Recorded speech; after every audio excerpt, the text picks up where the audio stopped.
we have a common language. And that commonality allows our youths to be able to migrate to any part of the Commonwealth and use their talent or express their genius. That's something that Her late Majesty the Queen really campaigned for. There's the annual scholarship program that gets used from the Commonwealth to study in any other part of the Commonwealth for free. There is the exchange program for professors, from whether you're in Canada or you are in Ghana, it doesn't matter. You move from one place to the other and spend 6 months, a year without payment. There's an exchange program for scholars, for librarians, I'm just looking at education just to start off with. So let alone economics. So there's so much we can do together because there's so much that unites us. But the lines have to be drawn and the new template for collaboration has to be refined.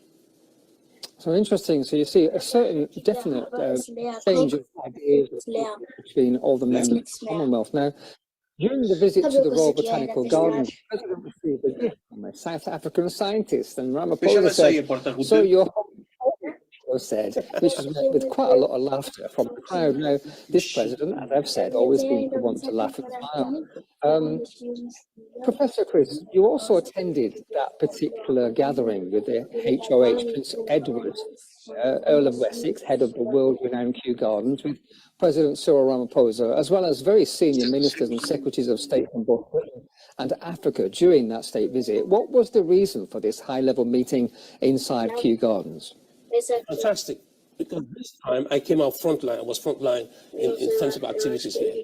You will never know the ecology of South Africa and how many seeds. Thank you for joining us came today, from South Africa this evening to be part of what is going to be a historic moment in your life and in my life. We're entering a new phase in humanity today that will redefine Chris. This evening's briefing is especially important to us. It's very important to us because we are specifically going to review what AI stands for. Those of you that follow me, I must salute you. Those of you that follow me on social media would have seen the meeting we had yesterday.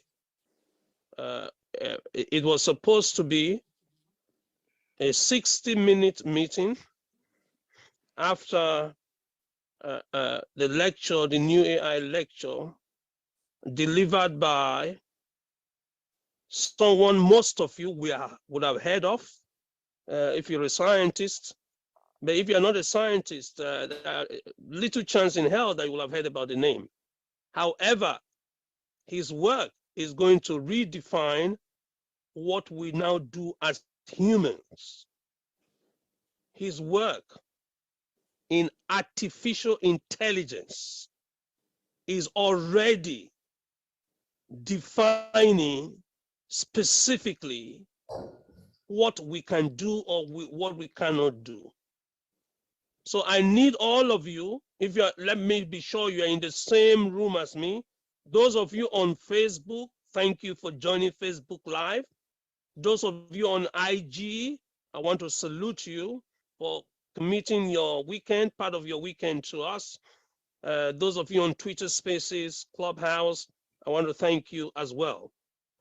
Today's evening is an evening that I know you will live to remember because of how things have changed and how things are changing in the way we work, in the way we play, in the way we study, and in the way we relate to each other.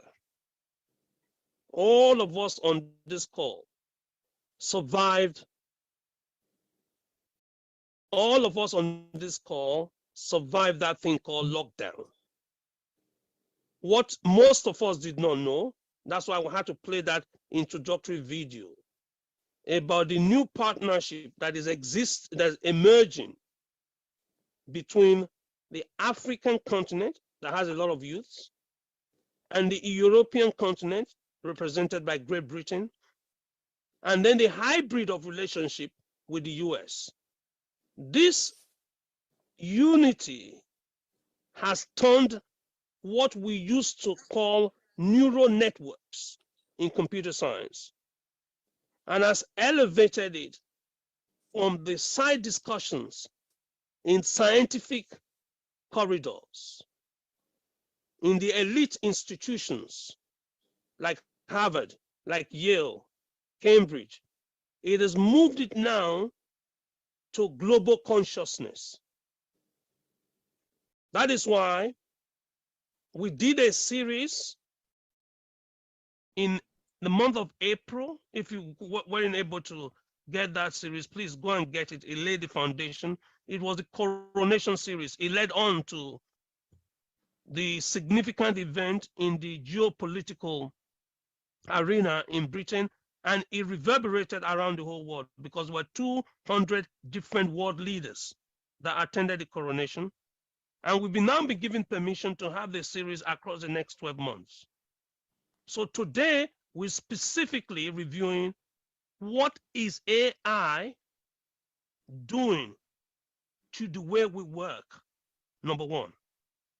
What is AI doing to what our staff that we employed 2 years ago, 3 years ago, can now do if they deploy the new tool called AI?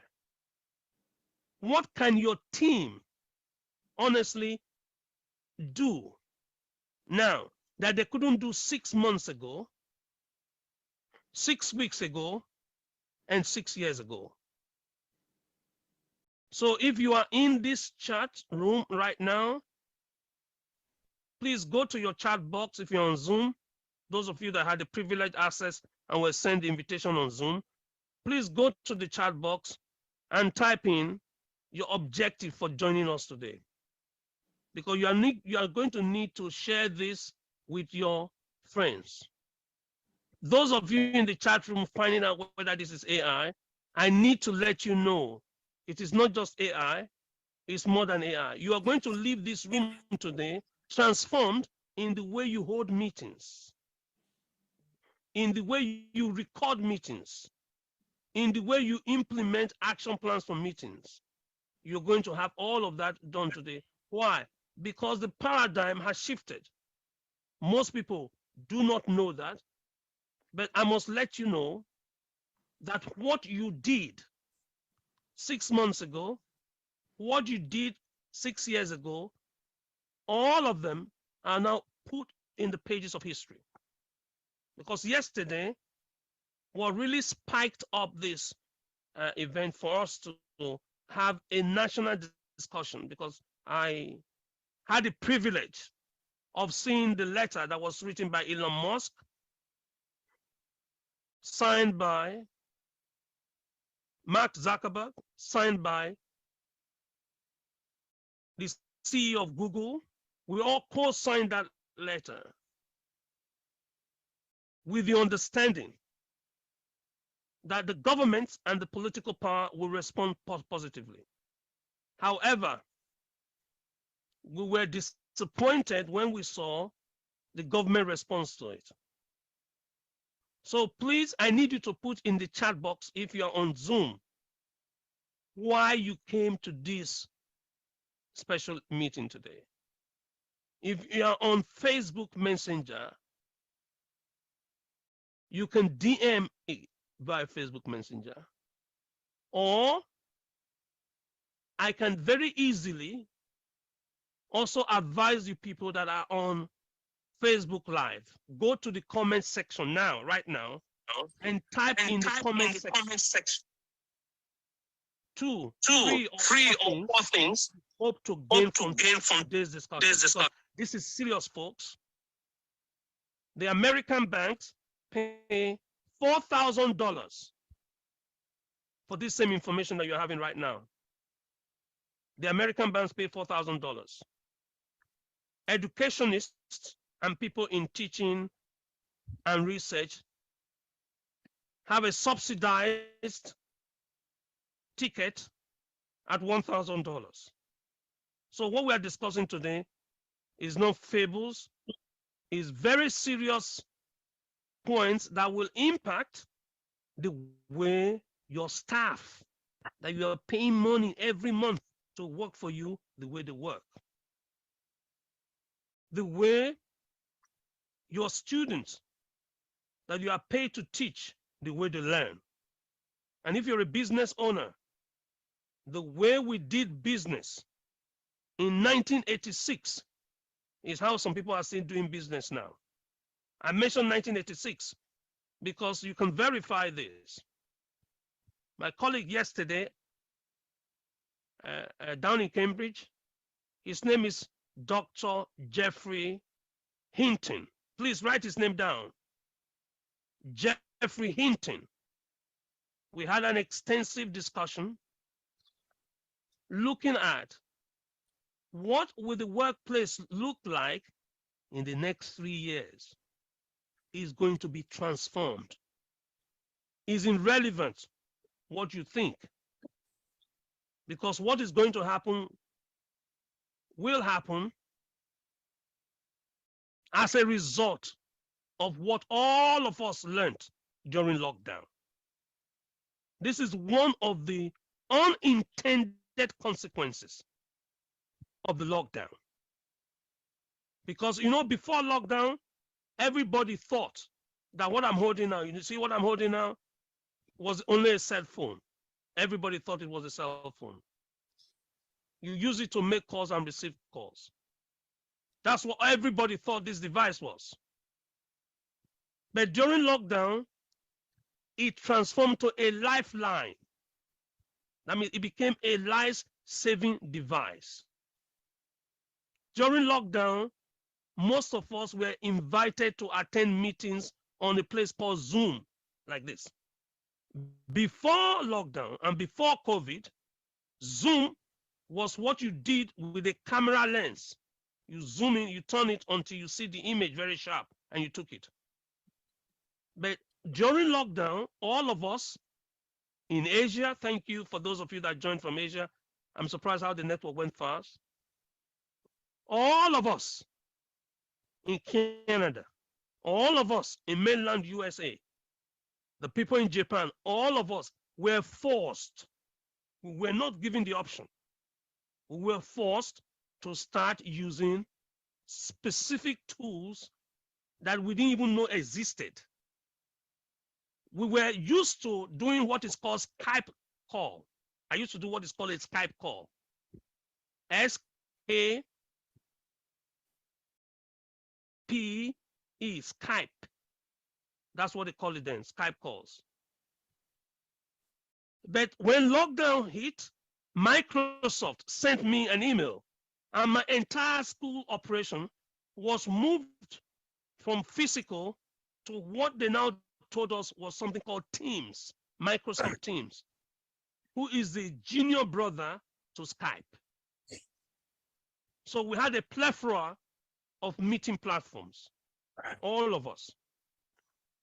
What most of you did not know, but some of us knew, was that we had to rely on artificial intelligence to attend Zoom meetings. Why? Because when lockdown hit, I was serving as a member of the official government emergency team. That means if anything is going wrong in the nation, they call people together. I was appointed before lockdown to be part of that government emergency committee, and it was to deal with the emergency of Brexit. That's why it was set up. But when lockdown came, they grafted all of us. We didn't have a choice. And they dumped all of us in the emergency meetings. So good old Boris Johnson sent us a link. And at 9 a.m., all of us had to go to that meeting. And I also had to attend a class at 9 a.m. I had to give a class at 9 a.m. And I had other things happening at 9 a.m. So what did I do? I set up my Zoom call in the kitchen on one device for the emergency meeting. I set up another Zoom call on my cell phone in the sitting room. So I put up one in the kitchen diner, I put one in the sitting room and one in the bedroom. And I was running like a headless chicken between one room and the other to hear what was happening. Until one of my students, one of my mentees exposed me to what they were developing using AI. And with that AI tool, I'm going to make it available to you today. I'm not just going to say in terms of parable, I'm going to give you the opportunity to also go and test it to see whether what I'm telling you is a true or just story. With this AI tool developed in Silicon Valley by Sam Oduton, and this what I'm telling you now is public knowledge. I'm going to share it with you. I'm going to put a link here. You go to Google, you go and read it and find out whether it's true. It transformed my daily activity. I was struggling to attend 3 Zoom meetings at once, right? One from Downing Street because of lockdown and they wanted to consider what's happening, COVID or no COVID. Another one from my school because I still had to teach. And the third one from other societies I belong to. That was headache to attend 3 Zoom meetings all at the same time. So that's why I had to get multiple devices. So when my mentee, Sam, sent me a link, one link, I clicked on it, I registered with my email address. It now gave me the capability to be able to attend 1, 2, 3, 4, 5, 6, 7, 8, 9, 10 different Zoom meetings at the same time from one device. Let me just say this slowly again so that everybody follows me. When in a Zoom meeting now, somebody sends me an invite to a Zoom meeting. I'm already busy. I'm attending one already. From what my prodigy did, it gave me the capability to be able to attend another Zoom meeting, 2, a third Zoom meeting, 3, a fourth Zoom meeting, 4, a fifth Zoom meeting, 5, up to 60 simultaneous Zoom meeting from only one device. Can you see how transformational it is? This is the reason why I say all of you that are on this call, please note it now. Please. I'm telling you this because it's very important that people know that we are not here to discuss conspiracy theories. We're not here to discuss what can happen. We are telling you what I have experienced. And now, when my AI attends Zoom meetings for me, so I stopped sending apologies. Before, I said, sorry, I have 4 Zoom meetings already booked for 9 o'clock, I can't attend, or for 11 o'clock, I can't attend. No. Now, my AI attends the Zoom meeting on my behalf, takes notes of every single thing said in the meeting. Whether it's a medical meeting, is a technology meeting, or is a political meeting, doesn't matter. My AI understands the registers. That means the keywords, the big words used, the vocabulary, takes the notes. This was during lockdown. And at the end of the meeting, gives me the action points. That means what they said in the meeting we should do. Say on Thursday, everybody should make a call, or on Friday, everybody should do X, or on Monday, everybody. So it took the action points, this same AI, in the 60 Zoom meetings, is able to do it. This AI, if there is a follow-up meeting, that means today's meeting we end at 4 o'clock, where we are going to have another meeting next week, Wednesday at 6:30. This AI goes to my calendar, Google Calendar, and books the new meetings for me. This is what I'm trying to tell you, that every staff I have before lockdown operated in one way. After lockdown, we have had to give them the power to be able to use these AI tools. Some of you are aware I'm a professor and I teach at the School of Economics in London. You are aware of that.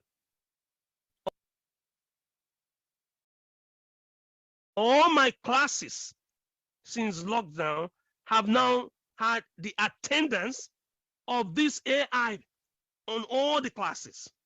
So if a student is unable to attend the class, this AI attends on the student's behalf, takes notes on the student's behalf, and then interacts with the student so that the student does not lose out in what was taught in class. Even after I will demo some of this for you. Before lockdown, we used to go for meetings, we'll take notes, and after taking notes, we'll agree what to say. And then next time we meet, we have to agree what they call the minutes of the meeting. That means who said what, when, and how. After lockdown, we no longer do that because the AI does it for us. The AI authenticates, validates, and verifies. Let me say this very slowly. The AI tool that attended the meeting with us comes back to tell us the minutes of the meeting, comes back to authenticate it to what was said, verify everything that was said, and gives us the opportunity to correct. So I'm sticking to this as one of the fundamental changes companies run and companies are managed. Institutions that are governmental, institutions that are charitable, institutions that are commercial, it doesn't matter. All the banks, it doesn't matter. McKinsey just came out that the professional today that works spends an average of 45% of their time attending meetings. Can you believe that? 45% of our professional lives, of the average professional, is spent attending meetings. Meanwhile, I send my AIs to go and attend meetings for me. And people are struggling to attend meetings and in between meetings. And the more meetings my AI attends, the more it gets used to the accent of the different individuals making contribution in the meeting. So before, when it does its own transcription, it's about 85% correct. Then it moved on to about 95% correct. Now it's 100% correct. It was so useful that when I was asked to come on royal duties for Her Majesty Queen Elizabeth II, some of you know that one of my roles is specifically to education and to work with Her Majesty's Department of Education. And some of you are aware of that. If not, you can check my post all the way from 2014 to date. You will see some of the things we've done. So you can go to my archives and see what we did then. What took me one whole week to do then is now literally taking me half an hour to do now, thanks to AI. And then when it came to writing, because of the work I did with the Prince's Trust and the Charitable Foundation of Princess Diana, when it came to time for us to document it, can you guess what? I got my AI to write the entire report, and also wrote for my AI to please, at the end of 2,000 words, break up and go to the next chapter, break up and go to the next chapter. So I gave it instruction to chapterize it based on 2,000 words. And let me just show you now. I know some of you already bought the book without knowing, but I need to demonstrate to you. Let me show you the book that came out of that report of the charitable activities of Princess Diana when we were celebrating Diana's 60th anniversary. There was a birthday 60th anniversary that was celebrated by Prince William was there, Prince Harry was there, and it took place inside Kensington Palace. But let me just show you, because I need to be graphical in making you understand that every single person on this call today, for having the technical knowledge and ability to come on this call, that's all you need to be able to hit your multi-million-dollar project, period. But don't take my word for it. Ask Google. Don't take my word for it. Let me do a demo to you on what happened to the report that the AI wrote on Princess Diana. that then became a book on Amazon, that became #1 bestseller on Amazon, and then bestseller on Barnes and Nobles, and then bestseller on all the top bookstores. The book was not written word for word by me. No, no, no. The entire manuscript was generated by AI. All I did was to edit. That means the chapter that was chapter 1, I moved it to chapter 2, and then we did an introduction. I just did some of the polishing and editing. And it outsold every single book written by humans. This is before ChatGPT. This is before all the newfangled thing that you are seeing now. Long before ChatGPT, there were AI tools that assisted all of us that were involved in education, involved in government, involved in employment, and involved in entrepreneurship. Let me just I better just do it. So let me do it live, because let's go and ask Google. Let's go Google. Let me share the screen. I share the screen. Let's go here. Let's go. Yes, here is it. Let's see.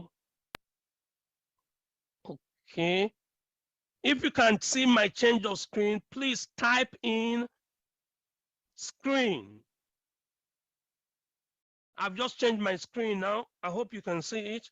If you can see it, please, I would like you to just type in screen so that I know you're seeing my screen.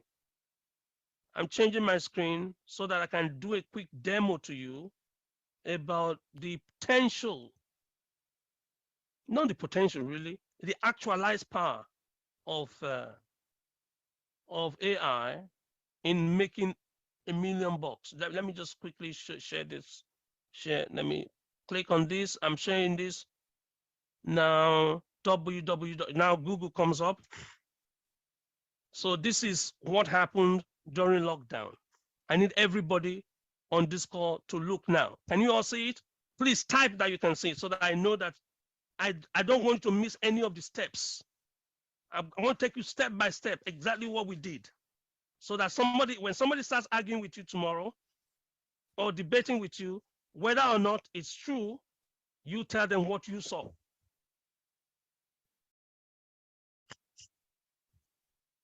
So I said it was on Princess Diana,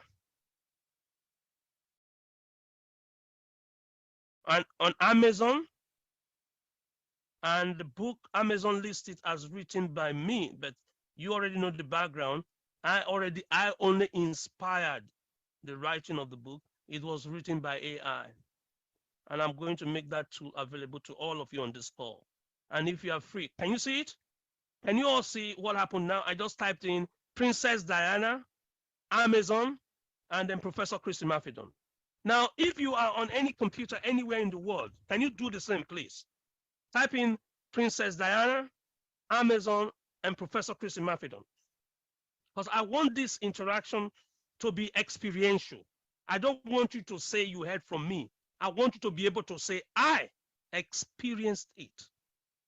I did it. I want you to type in Princess Diana, Amazon, and Professor Chris Imafidon.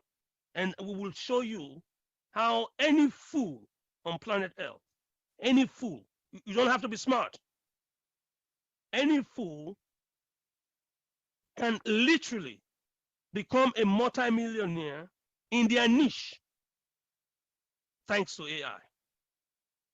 So if you have already gotten your Amazon page up, thank you. Those that are seeing it, thank you. Isaac, thank you. Thank you for your comments. If you are not interacting with us, we might have to throw you out later in the second half, because this is a serious business. So everybody that has seen the screen, thank you. So what I want you to do, if you have typed in Princess Diana, Amazon, and Professor Chris Imafidon, if you type in those strings of words, because I'm trying to show you what prompt engineering is, that means optimizing your search output from a search engine. We used to teach this down in the east end of London at Queen Mary, a 12-week semester course on how to understand a search and search mechanism. Now, can you see that? The first option it gives me here is Amazon. I click on it. Please click on it.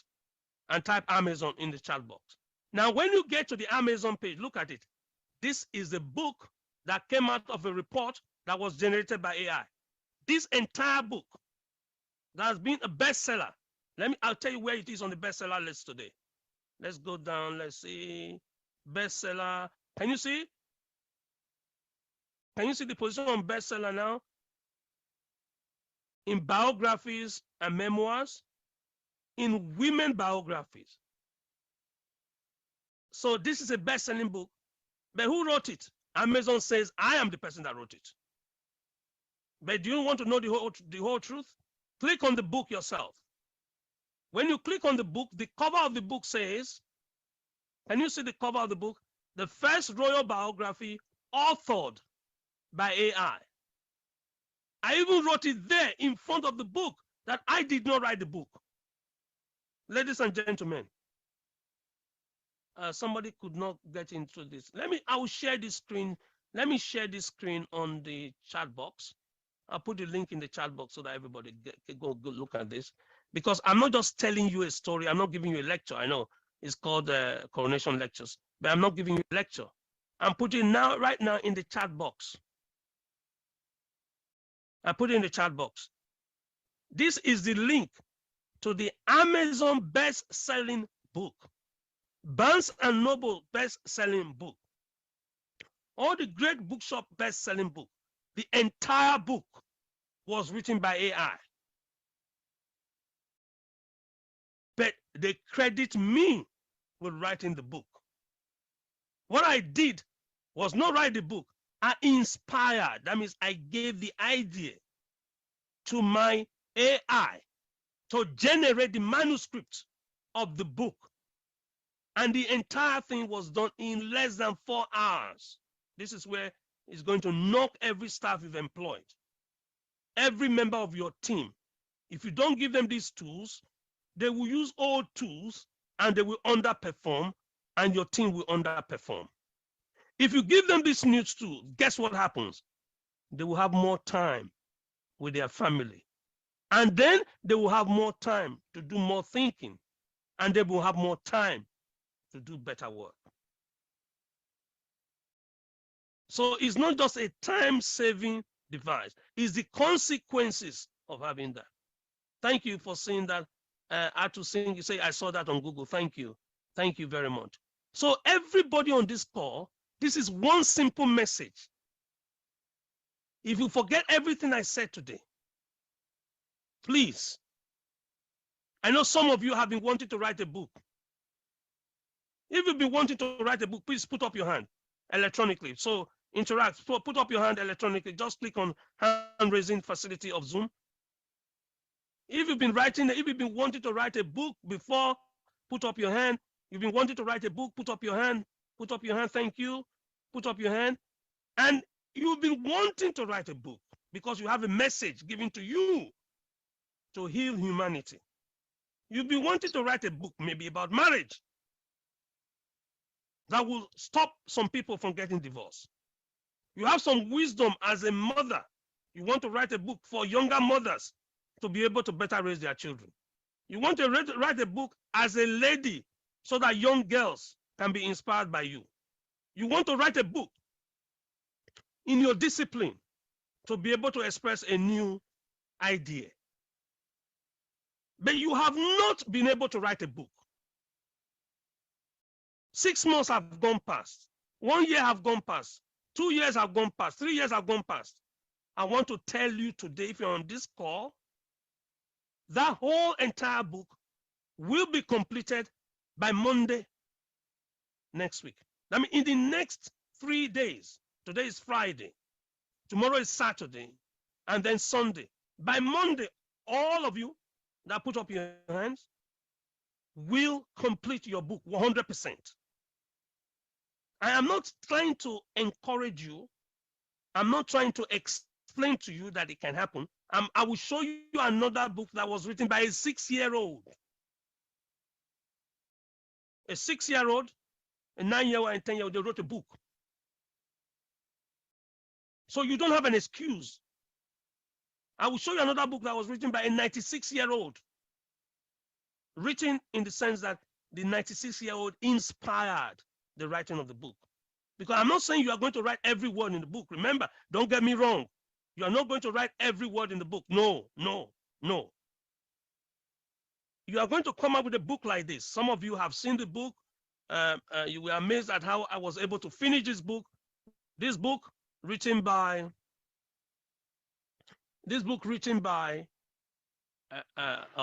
ghost written for Prince Harry. Some of you saw on television. What I did, I was able to speed read the entire book, over 400 pages long. I was able to read the whole thing and complete reading it in minutes. Did you hear this? This is 400 pages of written text. I was able to complete the reading of this entire book in minutes. I'm not telling you as a private discussion. I'll take you online now and show you what happened when this book was released. CNN contacted me because they know I'm a speed reader, quote unquote speed reader. And you too can be a speed reader. Don't tell me you read 20. Another point I was going to raise, and I mustn't forget that, is that if you are a normal human being, you read about 200 words a minute. Normal human being. But if you are one of my students, we train you, not just teach you, we train you. You must read at least 4 times that or 5 times that.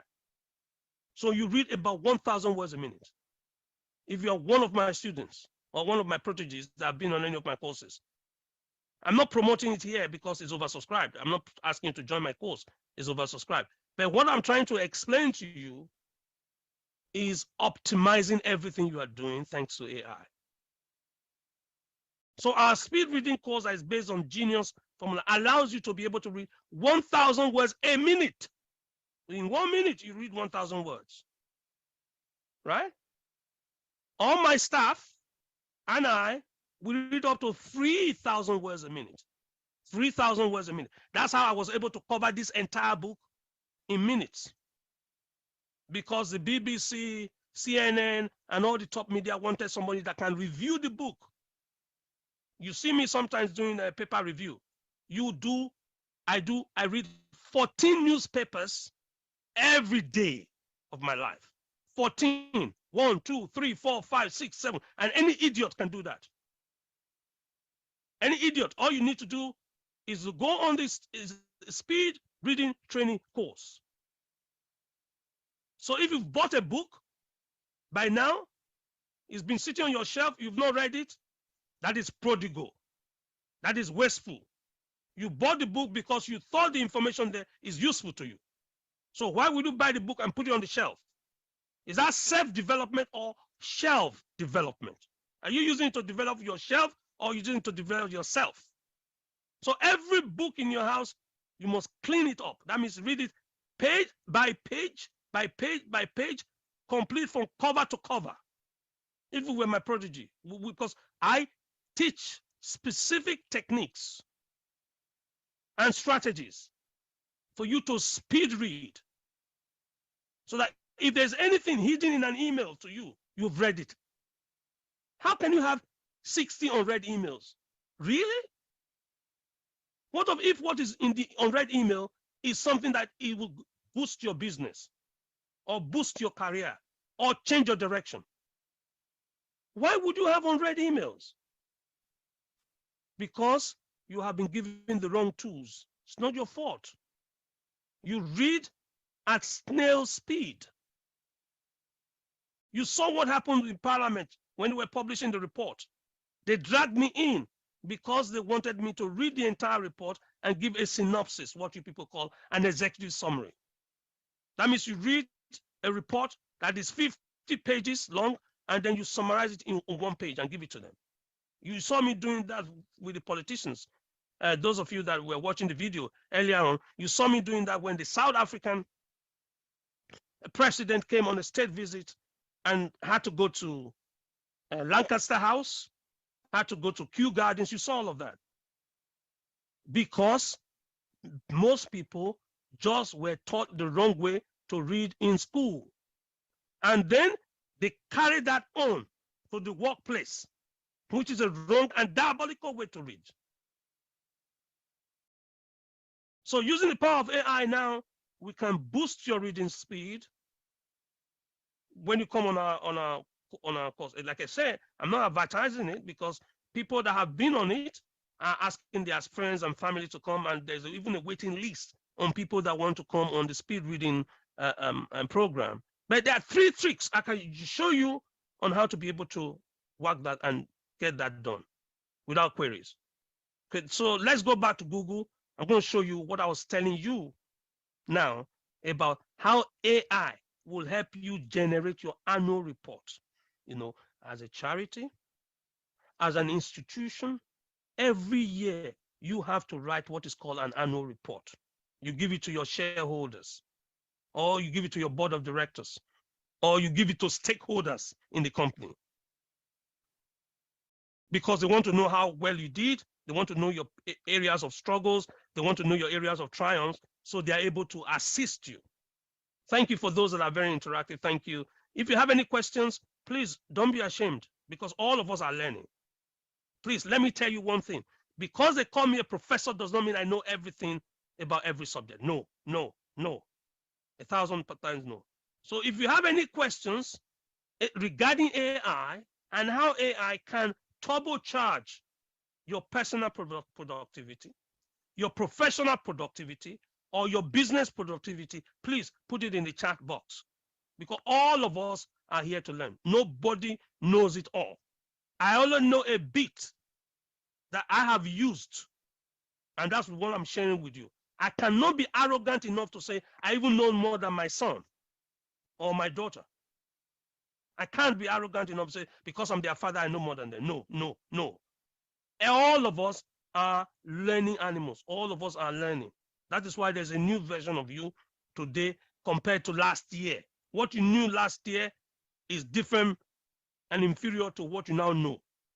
So please do not be afraid or ashamed to ask any questions about what we are discussing today. Because the question you refuse to ask may go and cost you $1 million mistake, or cost your company $1 million mistake, or cost your institution $1 million mistake. The question you think is stupid, you don't want to embarrass yourself, no, that's a lie. There's no question that is embarrassing. Let me tell you a story about our late Majesty Queen Elizabeth II. There's this annual meeting that takes place for the Commonwealth. I'm saying this because it's true. It came out later. When new technologies were being introduced, the Queen of the United Kingdom and 56 other nations, Commonwealth nations, she was not ashamed to ask from her grandchildren. Can you imagine that? This is the queen that sits on the throne, that wears a crown, was asking her grandchildren about, you guessed it, the new way of communicating that they call Snapchat. The Queen of England was asking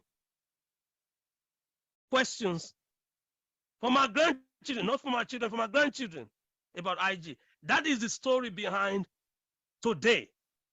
The Queen created an Instagram page. That's how royalty, a very old institution, 1,000 years old, started using technology before the Prime Minister. The Queen Elizabeth II used more technology than Theresa May, then Prime Minister. I'm saying this is it's not something you can debate. You can go online now, you will see the royal family of Great Britain has an Instagram account because the Queen asked her grandchildren, what is this? And they educated her. They told her how powerful it is in communicating with other countries. So the Queen, 96-year-old woman, or then she was 90, 90-year-old woman was using technology that teenagers use. That's why before the Queen died, the Queen also had what is called a Twitter handle. And the Queen created hashtags for specific events and the work that the palace was doing. I'm telling you this because I'm privileged to some information on how these things came about. So it wasn't a professor of engineering that talked to the Queen, a professor of computer science that talked to the Queen. No, it was an informal discussion she had with her grandchildren that brought out the necessity for the royal family to have a Facebook account.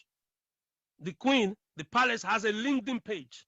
For those of you that think, oh no, that's beneath me. No, because they are very effective communication tools that goes across time zones, goes across geographical boundaries, goes across linguistic boundaries. So please, if you have any question, feel at home and put it in the chat box. And any of you that is itching to write a book, if you're in the London area, I'll see whether there's still spaces left for the bank holiday. The bank holiday, Monday bank holiday, we're having an all-day training in the City of London. City of London. If any of you, Whitechapel, any of you in the East End, you know the City of London, and I'll see whether there are spaces still available. I think it's fully booked, but I'll let you know whether there are spaces available for those of you that are interested in that. That's for authoring a book. You've seen that. So because of the success of the book we wrote with Princess Diana, we then rewrote the Queen Elizabeth biography that won the BAFTA. Are you listening to what I'm saying? Okay, let's go back. Let's go back to Google now. Let's go and share Google. Take us back. Please do not forget to write your questions in the comment section. If you're on Facebook Live, please don't. If you're on Instagram, put the question there because I want everybody to feel included in this big discussion on AI. And I need all of you that are listening to us, either on Clubhouse or Twitter Spaces, to do exactly the same thing. It will bless me and it will bless you. Knowledge is something that if you share, the more you share knowledge, the more you get. This is why knowledge is, anyone that says, oh, this is my own, is very secretive about it, that knowledge will shrink and become irrelevant. I have seen that the more knowledge I share, the more people get blessed, the more I then get to know, the more validation I get. So that's why I will live my life sharing knowledge and I will die sharing knowledge. It's as simple as that. Simple as that. You have the Williams sisters, they play tennis. They live their life playing tennis. Yes, simple. Tiger Woods lives his life playing golf. That's true. Sadly, Tina Turner is somebody that I really love, great woman. She was a great musician. She lived her life singing and entertaining people. I live my life training and teaching and empowering you. That's essentially what I'm there for. So please put your questions here and I will give you opportunity to also join me on LinkedIn. Those of you on Zoom, I'll give my LinkedIn, I'll share it later. Now let's go to the internet again. And let's now, yeah, that's it, Diana one. Let's leave this now and go back and see this. Yes, here we go. So this is it. Back to Google. And the question I asked you earlier about generating income and radically altering your revenue, changing the dynamics of your thinking in terms of writing. So that was Diana. Then we did another one on Queen Elizabeth II. I'll show you this now. I didn't tell you the prompt. Let me go back. I need to tell you the prompt. I need to make all of you prompt engineers. So now I need you to go back to your Google box and type in BAFTA Awards for Queen Elizabeth's biography. Biography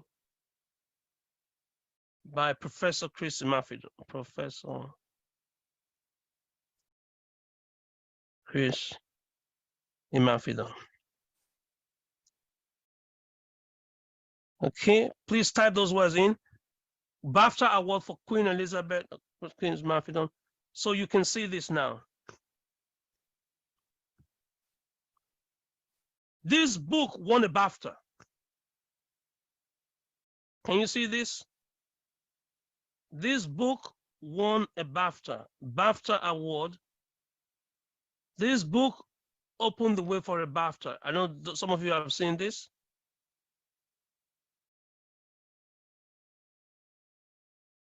This is a book that won the BAFTA. Can you see it now?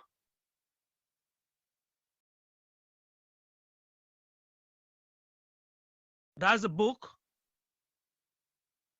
You can do a screen capture of this and go and verify later. Because NBC News then took a quote on this. 90 things you didn't know about the Queen of England. And this was as far back as, let me tell you the power of technology, because we have been almost deceived into believing a lie. This was as far back as 2016. Can you see that? December the 22nd, 2016. You can easily validate this. So folks, we are not just seeing these new tools coming up now. They have been here, but they've not been available to the general public. That's what's happening. They have been always there for you to generate income, always there for you to change lives. This is it. In 2016, December, the biography of Queen Elizabeth II in celebration of her 90th birthday. And the title was 90 Things You Did Not Know About Queen Elizabeth. Essentially, we were looking at the different charities she's patron of and how her personality and leadership has inspired things and changed things. All the way from when Mrs. Thatcher was Prime Minister to when John Major was Prime Minister, every single thing, that's in the book. I think it's out of print now. We're going to, this particular one is out of print. I can tell you the one that is in print. Please, I'm not telling you to go and buy this book. I'm just using them as case studies. Please, I hope you get my point. I'm not selling any book. I can't spend my time selling books. I'm not a bookseller. I'm a knowledge provider for those that want to empower themselves. So now, let's go with this. Let me show you another one. Now, when it came to the Platinum Jubilee, we now generated a new book using AI. Let me put this. Please change the search now. Queen Elizabeth biography, then my name. Type that now on your Google, please. All of you, type this on your Google. Type this. I need all of you to please type this on Google. Yeah, I can see this now. Type it on Google and then see what the output is. Queen Elizabeth biography, then Chris Imafidon. Type it now. Because it will tell you more about the Platinum Jubilee. You've seen some of the things I'm doing. Now I'm lifting it for you to be able to see it. Can you see this? This is the old book. This is the old book. The one that won the BAFTA, The Secrets of Queen Elizabeth II. I told you about that. That was serialized. This was serialized in a British newspaper. I need to put this here because the newspaper serialized this. And let me go back here. Please watch this because you have to be very careful. Watch this, see what happens now. Then see the follow-up, the new edition of the book. Can you see this? The new edition of the book, written by what? I know you can guess it. Written by what? Look at the book. The new edition of the book. Let me pull this out. I love to do this live demo because you can see it immediately. And then we can put Amazon here. And it gives us this.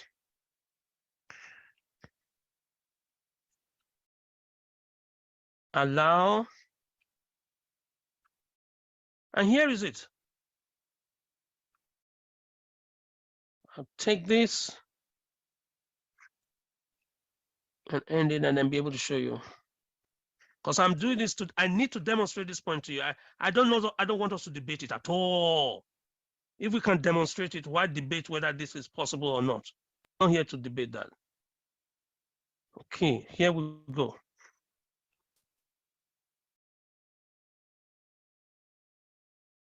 Here we go. Yes.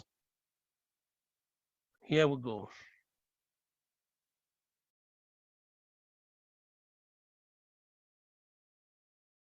Please ask your questions. Can you see the book now? This is the book. This is the new edition of the book. Look at what it's saying here. Wall Street Journal, best-selling author. Wall Street Journal, ladies and gentlemen. But look at the book very clearly. It's written here, biography written by AI. AI writes a book that becomes a Wall Street Journal best-selling author. Listen, this is not a joke. I need you to, all of you, to see this. Let me see whether I can cut this size, cut it, and give this to you as a gift for spending your Saturday, your weekend with me. You're starting your weekend with me. Let's give this as a gift to everybody here. I'm giving this to you as a gift. I put a link now in the chat box. I need you to go and click on it. Open your eyes very carefully. Read what is on the front of the book. Amazon says I, Professor Imafidon, is the author of the book. I am telling you, I did not author the book. And I didn't even hide it from Amazon. I didn't put it in page 2 or page 3 or in fine print or hide it. I put it in the front page of the book. This is why I'm giving this to you. That I did not write one single word of the book. I didn't. God is my witness.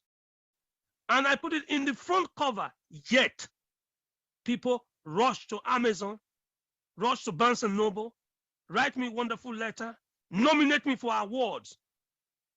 Who should really be getting the award? Is the AI that should be getting the award. Because the AI is the producer of the manuscript. I just edited the manuscript. I just moved the chapters around. I just checked the indexing. I did not write one word of the book. The truth must be said. And I have to be transparent upfront to let you know that the reason you have not written your book or books, I'll show you another book we are working on now, multiple books. There are books inside you based on your life experience. There are books inside you based on your wisdom. There are books inside you based on your failures. You know, when you did something and failed, then you learned something from it, you're supposed to write a book about it. You're supposed to write a book about it. You don't have to be a professor to write a book. And I will show you, like I told you, 6-year-old. 6-year-old. Is a 6-year-old a professor? Because some of you think you have to be encyclopedic about a book. No, you are just saying your journey, how you made it as a mother, or how you made it as a wife, or how you made it as an undergraduate student. You are narrating your own side of the story so that somebody can read it and then be inspired to do like you or to exceed what you have done. Or to say, oh, I didn't know that Professor Chris was also autistic. That's why I told people. My teacher in my school told me that I'm autistic. The teacher in my school wrote on my school report that I cannot learn because I'm autistic. It's true. The teacher said it. And I went home and told my mom about it because I didn't know what that meant. So I just said, guess what happened in school today? Mommy, this is what the teacher said. And of course, my mom was very cross. My mom phoned my grandmother to say, come, they are saying that our son cannot learn. And my grandmother came and she spoke to me and said, please don't mind the teacher. Don't mind the teacher at all. You're a very bright boy. You're a good boy. You can learn. And she showed me some tricks. And the information this information I'm sharing with you is available on the internet. I think about 7 or 8 years ago, the newspaper interviewed me again and said, oh, you were autistic. I told them the whole story. So if you think you're autistic, you're dyslexic, you have dyscalculia, you have any disease that is stopping you from doing anything, no. You can at least get your AI to assist you in able to do it. Okay, now let me see.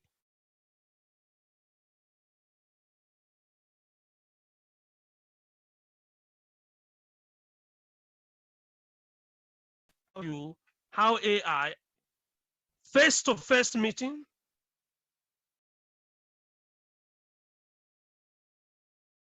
e-meetings, Zoom meetings, Teams meetings, Google meetings, AI assists me. Okay. Face-to-face lecture. When I'm lecturing, AI assists me. When I'm delivering any presentation, AI assists me. And if you are planning a pitch, AI can easily assist you. So if you're still debating whether or not you should spend 6 hours doing one thing, AI can reduce it to 6 minutes. If you ever use Google at all, if you have ever used Google or done any research on anything as a lawyer, preparing your case, as a doctor, getting ready for your clinic, as anyone that is involved in what is called knowledge-based economy, this is your golden era. And if you use the right tools, all your competitors will look as if they are defeated. If you use the wrong tool, you will work as hard as your competitors and you will not get results. Okay, let's quickly take some questions. Thank you for your comments. Wow, thanks for your kind words. Thank you, thank you. Don't put your kind words here. Go and put it on my LinkedIn page. That will help me. Thank you. Oh, someone logged in from Liberia. Thank you. Wow, people logged in from anywhere. Okay, first question. How do you use Fireflies to write a book? Oh, that's easy. That's very technical. Oh, what I'm going to say later about Fireflies. Fireflies, for those of you that are not familiar, Fireflies is a specific AI tool that assists you in not just attending meetings, but in what is called transcription. Be it medical transcription or legal transcription. Is an intelligent transcribing tool. What do I mean by that? My brother used to have a clinic in California. And what most people didn't know, doctors in California get paid one of the highest. It was New York, Florida, or California if you want to get paid. My junior brother had a clinic in California. And when you finish seeing a patient in California, you may want to refer the patient to the medical center. If you hire a secretary in California, it's very expensive. So what do? They speak out the letter because we speak faster than we write. And that letter is then downloaded by somebody in a place called Bangalore, India. And that letter, that downloaded file is transcribed. That's put into words. So from voice to text back to UCLA or sent back to the patient. Can you imagine this?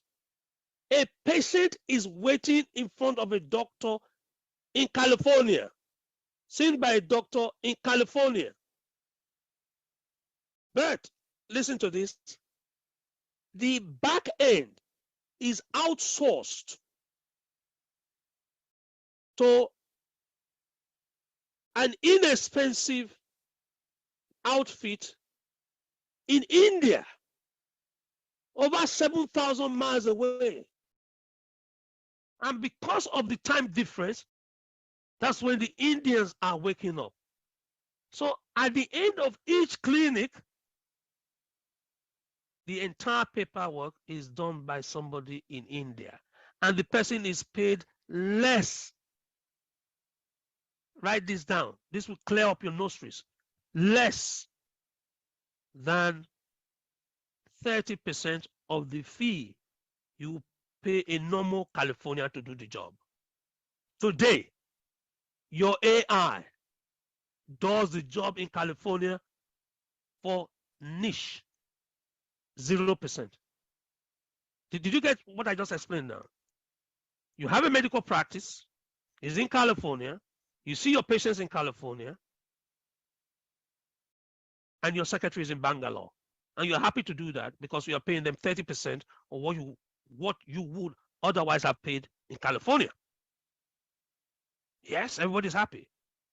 But with the AI, thanks to Sam Adutan, who is championing the development of fireflies and gave me the opportunity to participate in testing it, before it hit the wider market, and even in fact up to now, the different versions are coming out, is having more capabilities, is able to do things for you that you cannot even imagine as a Chrome extension. Is done 100% for you in the state of California, and you pay nothing. So this is the life we now live. The ones our parents would have literally died to live. When you do the transcription of any book, they are ready to roll. Thanks for asking me that very, very sound question, Stan. Please, if you follow me, Stan, on LinkedIn, if you should please follow me on LinkedIn, because this conversation is even lengthier. Is a whole week's teaching on the capabilities of Fred. And there's a new one now called Ask Fred, which is almost like ChatGPT, able to do for you what Google does for you, what ChatGPT does for you, what Perplexity does for you, all combined. That means when you type something in the search box of your Google, it gives you links to what is related to it. But Fred gives you the pros and then gives you the individual link. I don't know whether we can try that here. I think we can try that. How do you use AI to write an annual report? Oh, very easy. Very, very easy. It's so easy. It's the same thing. How do you use AI to write a book? I mean, it's essentially the same thing. I'll see whether I can do a demo on that. Very good question. Very good question. I'm interested in how AI will revolutionize tomorrow's education. Can you go deeper on the topic? Yes, indeed. Except that we've done aspects of this online. Let me explain to you what AI really does for us. We have used it at the Excellence in Education Institute in London for the past 9 or 10 years. Let me see when I can do a demo. I better just do a quick demo there, how it's changing education and learning and training. So it's changing education, formal education. It's changing training, which is skills acquisition. And it's changing learning of your staff. Is one spectrum. Whether they are your students or members of your team or members of your family, is essentially the same spectrum. You're giving them new tools and you're empowering them to do more. I need to quickly show you Mangahai, because Mangahai does it best. Mangahai is a software that gives my students algebraic exercises, statistic exercises. I'm just giving you an example in maths. Then you would then do the test. At the end of all textbooks, there are exercises. So with Manga High, you do the test. When you do the test, the AI will mark it and find out the ones you got wrong, and they take you back to the section that you need to now learn to be able to get it right, and they give you more work on that. But I should do a demo. I hate talking about it. I should do a demo. Let me show you some demo here. Any school child can pass mathematics now. No school child today should fail mathematics. None. If you fail, it's not because you are bright, it's because of the tools you are using.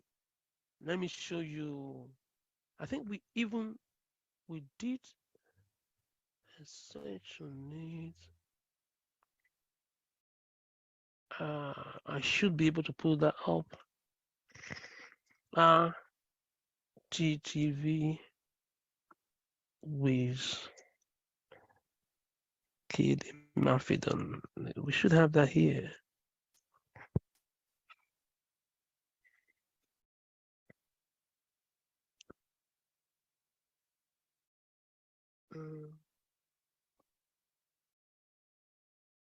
We should be able to have this here.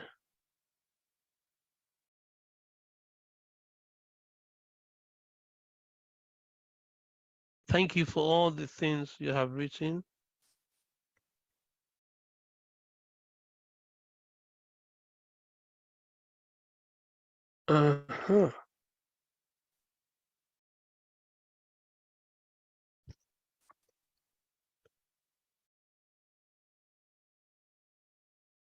Pull this up. Thank you for all of you that wrote. Okay, here is one. Here's the EIE1.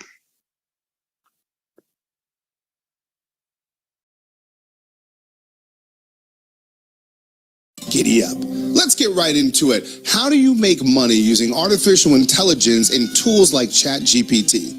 Well, you first start off by knowing what the hell they really are.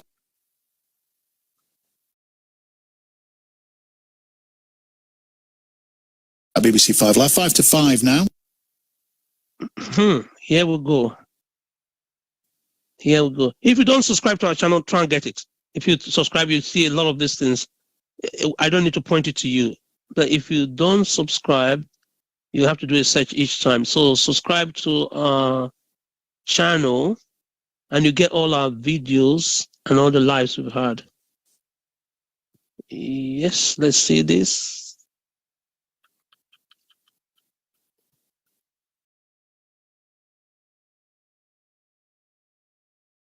Here we go. That's it. Manga High.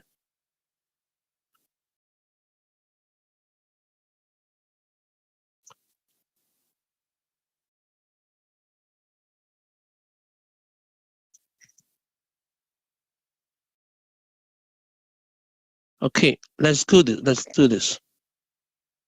This is how it's going to change education. Every single child, just watch this. Please, can you type in the chat box that you can see the change in video now? Thank you, Manga High, thank you. Putting that there. Look at this. You want to teach algebra, right? You have two options. Go back to the old way of doing things, bad old ways, get a chalk and start talking, or give the students access to this. Let's just listen to this. This will clean up your nurseries. Some of you find algebra difficult, but listen to this. The word is play. The children think they are playing.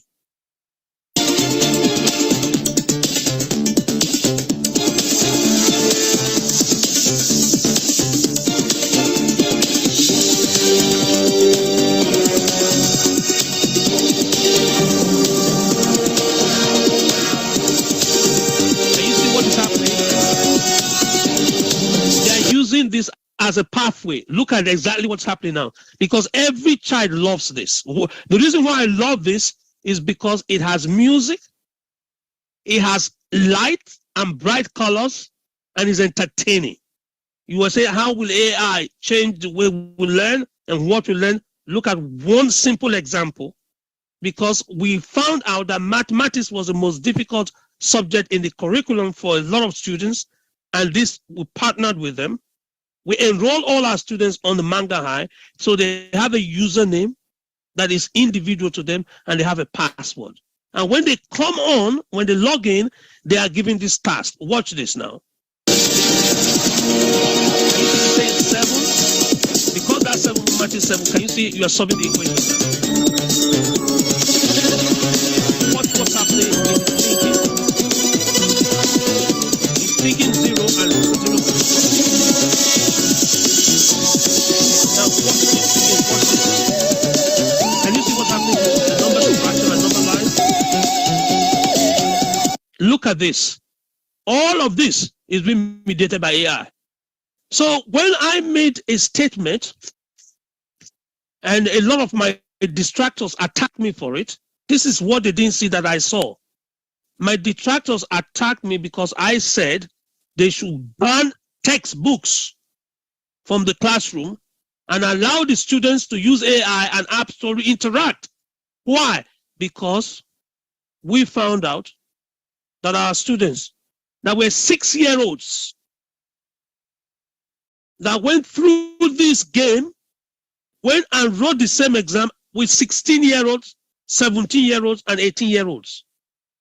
And our 6-year-olds that went through this scored more marks than 300,000 boys and girls that follow the traditional routes. This is documented. Let me show you, let me again share this with you, because I hate to be telling you stories when we can verify them or validate them. Let's go here. Let's come here. Let me show you. You would have seen this. Those of you that read the Times of London would have seen this when it came out, because it was controversial. It was regarded as, I was quoting controversy when I was really saying the truth. Look at this. Is Google. Again, please go on your Google now and type in ban textbooks. Ban, B-A-N, textbooks, and Professor Chris Imafidon. Professor Chris Imafidon. You will see it on your search. Look at what happened. Can you see this? He said Professor Imafidon said he was very proud of the daughter, and then wants all the students' books to be banned because they are digital natives. Look at it. Again, I'm going to put this in the link. If you have any niece, nephew, look at it. Look at what I said here. It was in the Sunday Times of the 19th of December 2021. And I said very clearly, they should forget about educating the children as if they are grandpapas. They should educate them like digital natives. And all my critics were all in arms, fighting me, saying, oh, you shouldn't say that. Why are you saying that? Because our 6-year-olds that did not use any textbook were able to score more marks than 17-year-olds that used it. So are we going to say because we love textbooks? That's the one link. Let me just show you the other link, because I have the second half of the class to go through with. Okay, here is the Times original story that said I wanted all textbooks removed because they were designed by the devil in hell. Here is it. I want to send this to everybody. Everyone in this meeting should see this link. It's impossible for you to private chat me because you can't hear? Really?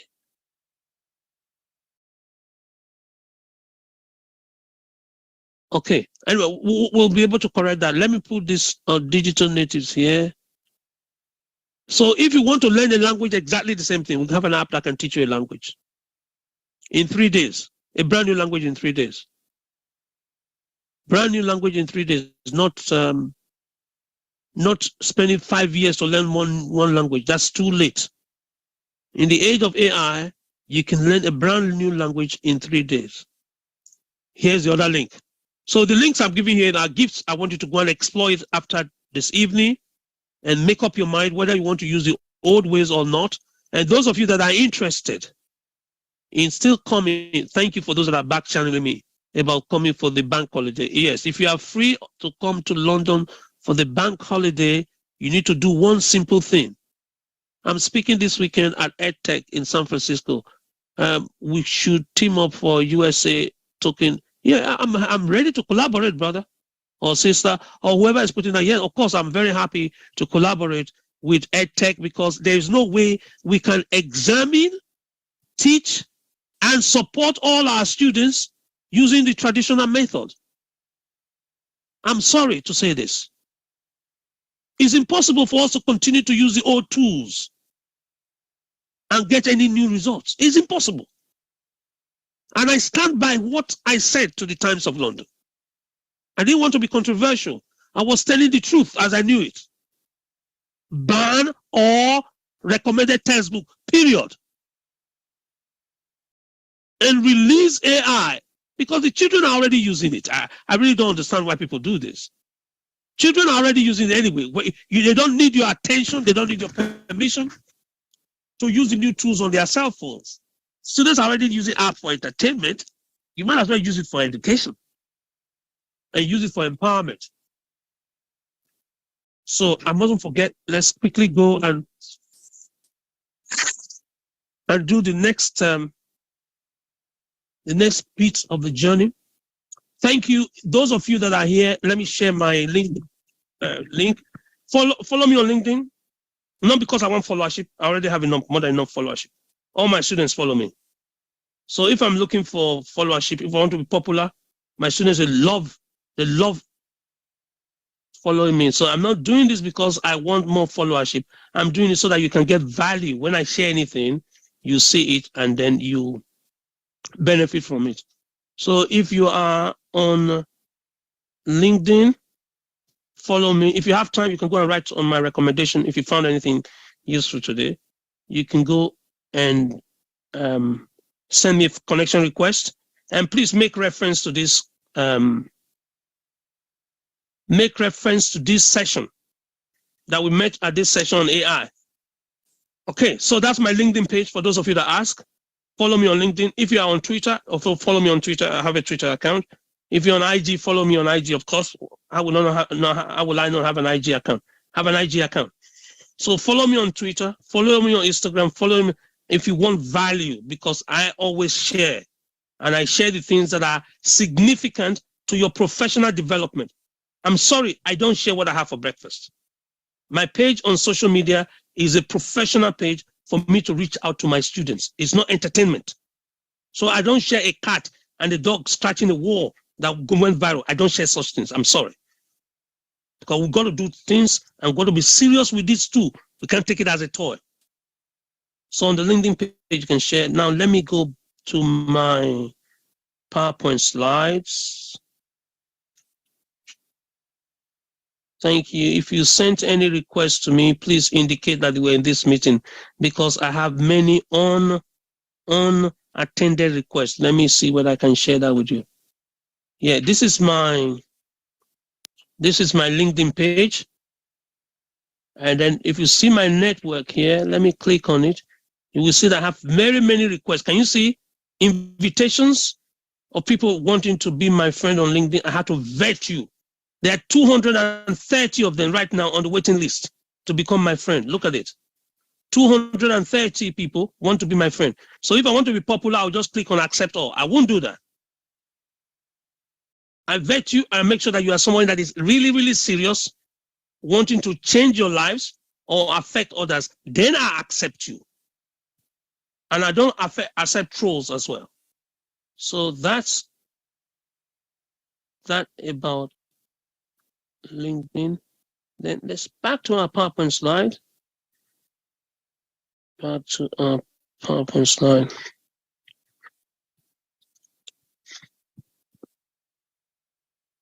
On how AI can change all your meetings and make sure that you are more productive than you can ever think of.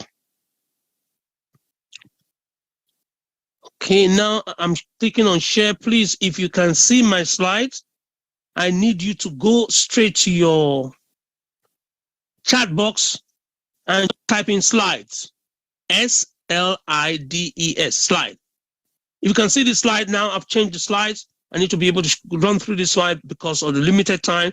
And if you're in London, by any chance, during this bank holiday, there's public holiday on Monday in London, in the city, we're having a special session where we'll have a deep dive. And that is going to be a workshop. Please, you're not going to come here and listen. You're going to come here and do. Just type do, D-O. You are going to come here and do activities that will transform your use of AI. We are not going to talk about AI theory. We're not going to talk about how AI got developed. We're not going to talk where AI came from. We are not interested in that. We are only interested in using AI to change the narratives about the institutions we work for, the team that works for us, and how we can optimize it. So if you are not interested in learning to earn, please do not bother coming. And this meeting is oversubscribed at $1,000. People paid $1,000 a long time ago to book on it because they knew the bank holiday, the last bank holiday was the time for them to refresh because we are hitting the halfway through the year. Some of us made some New Year resolutions and economically had some targets with revenue, and some people are falling behind. That's why we are having a mid-year review. This is the last bank holiday in the first half of the year. After that is June. So people that want to boost their productivity, tweak their performance, have sharpened their skills, and they are coming, and we only have limited tickets for people that want to come. If you're on this call, you're not going to pay £1,000, of course. You're not going to pay 500. You're not going to pay half of that. I'll tell you what you have to pay when I have seen your profile and you have written what you learned from this. So if you do this test, you may be allowed to come into that meeting, because that meeting is made up of people that are in the cutting edge of making multiple millions for their companies. So if you're not interested, it's a business meeting, serious for serious-minded individuals that want to meet their revenue targets and are falling behind. They want to meet their economic target and they are falling behind. And others are already ahead and they want to boost it. That's what that meeting is about. Let me just get that off my chest. And here is it. The book I told you about, the Queen, I shared this earlier. You saw this on Amazon. That is Sir Ken Olisa. This guy is the technology genius that works with royalty, and one of the brains behind all the things you see on social media regarding the government, Her Majesty's Education Department, Her Majesty's Health Department. He's the guy behind it. That's him there. I just wanted to let you know that AI is not new.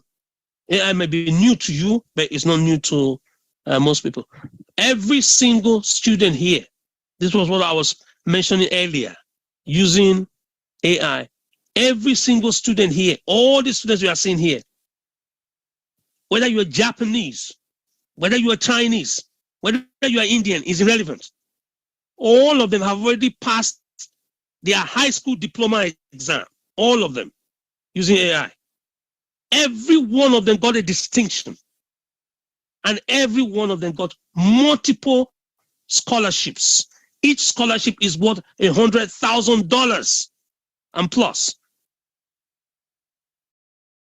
Check this Twitter handle and go and check it out. This has been independently validated by top publications in the UK. Even by the tabloid, the Daily Mail even ran a big story on it. So if your son, your daughter, your niece, your nephew, your staff member is finding it difficult to understand concepts that is impacting their work, is because they have not been given the opportunity to do this. Okay. Now here is, those of you that are familiar with AI would have seen this. Here I'm looking at the practical application. This is what we are going to do, a deep dive during the bank holiday. All of us that had iPhone in 2011 had what is called Serial. There's a home key. If you press it, you can interact with Siri. That was a measure of artificial intelligence used for dealing with human and natural language inquiry. This is one of the things we discussed yesterday at the University of Cambridge with Dr. Jeffrey Hinton, the godfather of, guess what, AI, who predicted in 1986, go and check, he wrote a paper in a journal called Nature as a cognitive psychologist, looking at neural networks, how the natural language processing is going to be modified and therefore modify our devices and do things that we never anticipated. This paper, this particular slide, I borrowed it from my mentee after he made a presentation at MIT, looking specifically at what AI could do. Then after using Siri, some of you use Siri, there's something called Cortana. Cortana was a Microsoft application designed to assist you in doing what? In responding to emails. I don't need to waste my time telling you about Alexa, the voice-activated AI device that is in your house now. They call it smart speakers. You are able to tell it to listen to BBC News or BBC Stand. You tell it. You don't even need to type anything. And those of you that have followed my work with Stephen Hawking, so you know Stephen Hawking, I probably need to do a session there later. But when you come for the deep dive, we're going to work on Stephen Hawking, how I was able to translate thinking into voice. Although it was monotone, but everybody was able to hear Stephen Hawking navigate his disability. This gentleman was severely disabled because of motor neuron disease, and the way AI came to the rescue. That as a professor in a wheelchair, man, this is very moving for me. It's emotional for me, because we still went back to his office last week. We're still in his office at Gonville and Keys College. I'm part of the University of Cambridge campus, to see what Stephen Hawking was able to do because of the assistance of technology and AI technology. Most of you have Google Assistants. What I'm sharing today is on Fred, which is the AI that assisted me in producing this book, the AI that assisted me, listen to this, in attending 60. You are able to attend up to 60. You can test it yourself. Once you get a subscription of AI, of Fred, you can test it and see it. You log into different meetings from only one device. And that was something I call that my lockdown present, because lockdown forced all of us into this new way of life. And I'm going to share a little bit more on Fred now. This is Fireflies. Somebody asked a question earlier about Fireflies. Listen very carefully to this, because all the decisions in your organization, whether you are a charity or you are a profit making or you are for profit, every one of us is now living in a data dependent world. Every one of us. If you are in a barber shop, you find out how many days of the week you open and which day is the most quiet of all the days. If Thursday is your most quiet, it's because you have data about the sales that you took on Thursday. If Saturday is your busiest, it's because you have data. Every single organization or institution now depends entirely on data for their decision making. every one of them. How you are able, therefore, to navigate your enterprise, why you can capture the screen. Those of you on Facebook, just grab the screen because I need you to take this home and go and digest it. When a sale comes straight to your company, who picks it first? And how does the sale person take the data, the information, and where do they pass it on to? How does the executive, the leadership, interact with the data? Listen to this, because all the dysfunctionality we have with our government right now in the UK about schools is down to this. Can you see the animation now? Please watch what is happening right now. Watch the yellow line movement. Look at where it's centralized and look at where it's distributed. Your marketing department will know where best to market, where to push your product, where to discuss your product based on the information they get from sales. Can you see how it's moving? Your customer success is dependent on what you did in terms of serving them. What were the real points that convinced your customers that you were the best? Your customer support, can you see the movement of data across an organization to optimize your delivery and completely wipe out your competition? Your competition cannot even stand you. If you're an individual, how do you manage multiple platform appearances? How do you promote your product to a global audience, not to your 17 friends, and 2 of them will pay, and 1 of them will ask for refund? No. How do you reach a worldwide audience of people that do need? That means without it, they can't exist, your product, or need your services.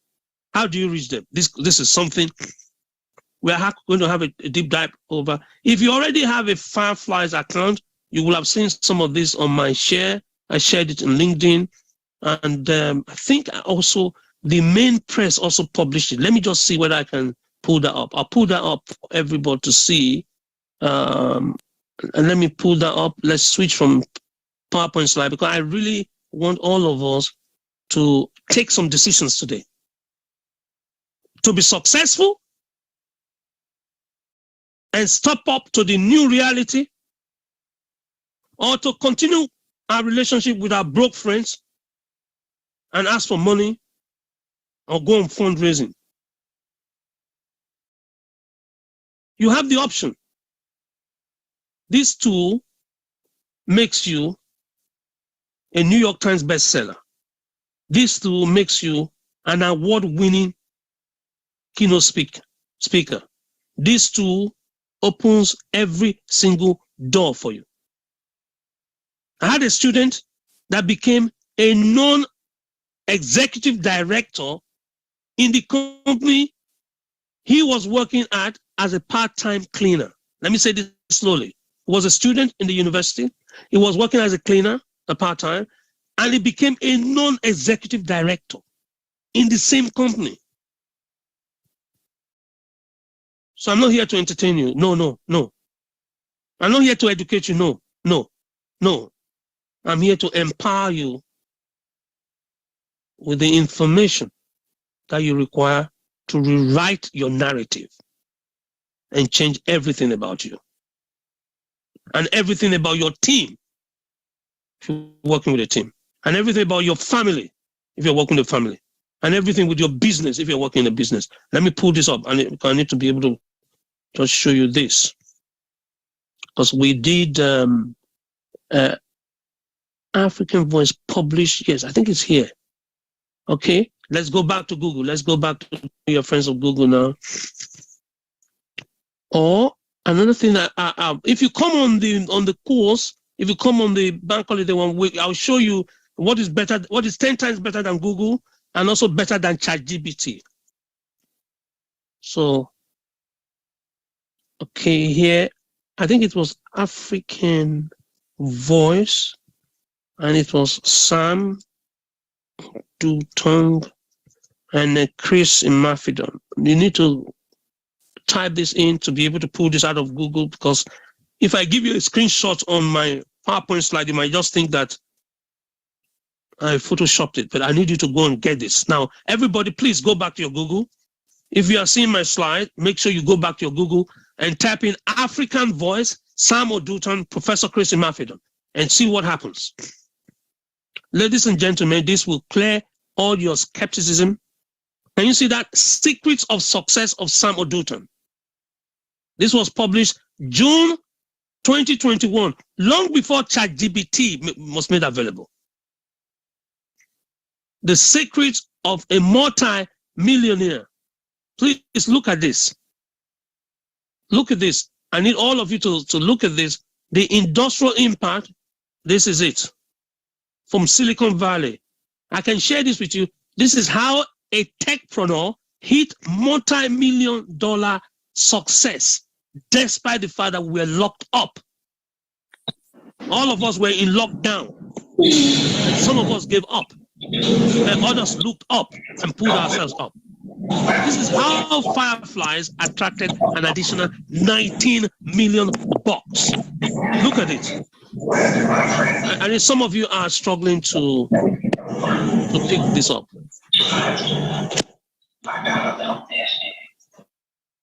Some of you are struggling to pick this up. Let me share the link in the chat box. I need to share this link so that you see, because this is not a story. This is a reality that was involved in. I was in the first hand, Silicon Valley, when the seed, $5 million seed was given. Let me put this in the chat box.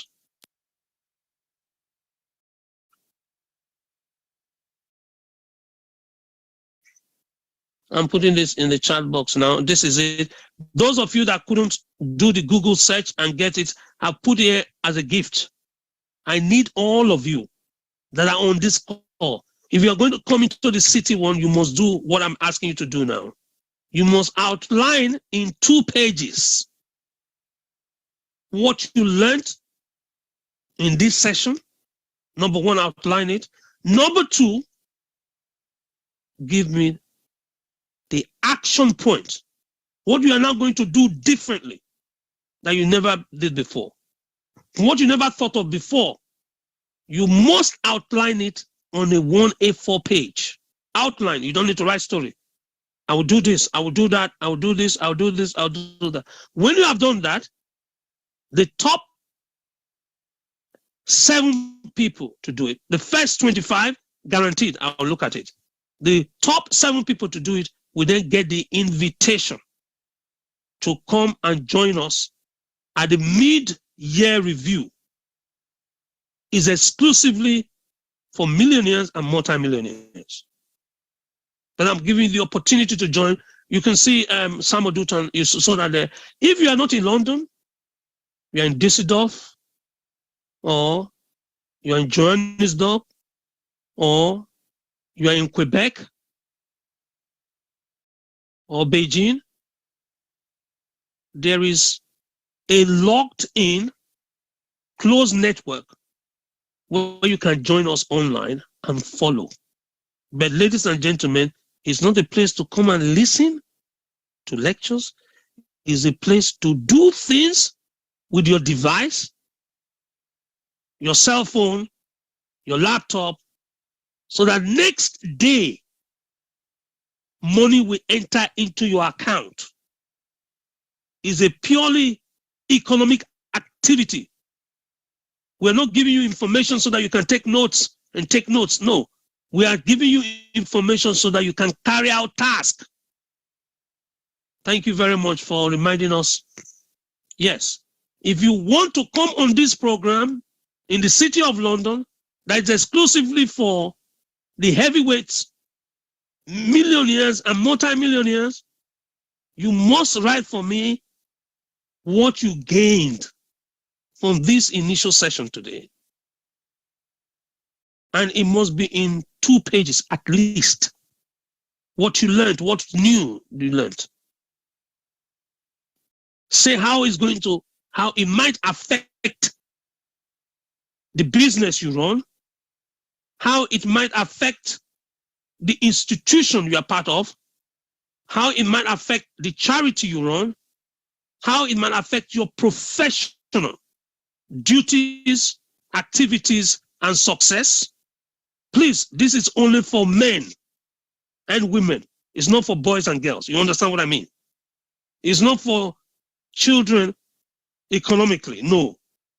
It's for people that understand what a six-figure is and what impact it will make to their environment. So if you are not interested, please, you're still my friend on Facebook, I still love you, that's fine. But if you want to come, for you to get the invitation and be told the condition you need to meet, because we are going to hear Robert Kiyosaki. I know some of you have heard about that. And if you register for it, you get a free copy of the book, Rich Dad, Poor Dad. You get a free copy of the book written by the person that designed Hawaii. And you also get a free invite to an exclusive royal event that will be taking place in the palace. You get a free invite to a special conference of serious player using blockchain. The technology of blockchain. How does it help you if you're a professional? How does it help you if you're a business owner? Blockchain combined with AI, how will that explode your bank account and add a few more zeros to what you had last month? If you're interested in this and this only, then please, you need to submit this work. If you submit it, I will put it across to my colleagues and my team, and they will evaluate it. And those ones that are found worthy will be invited to join. Don't worry if you are not physically in London. There is the online version they've opened up, and you'll be given the necessary tools. Your hand will be held so that when you make mistake and stumble and fall, will help you get up. So it's not just going to be me talking. Stefan, I know some of you know Stefan.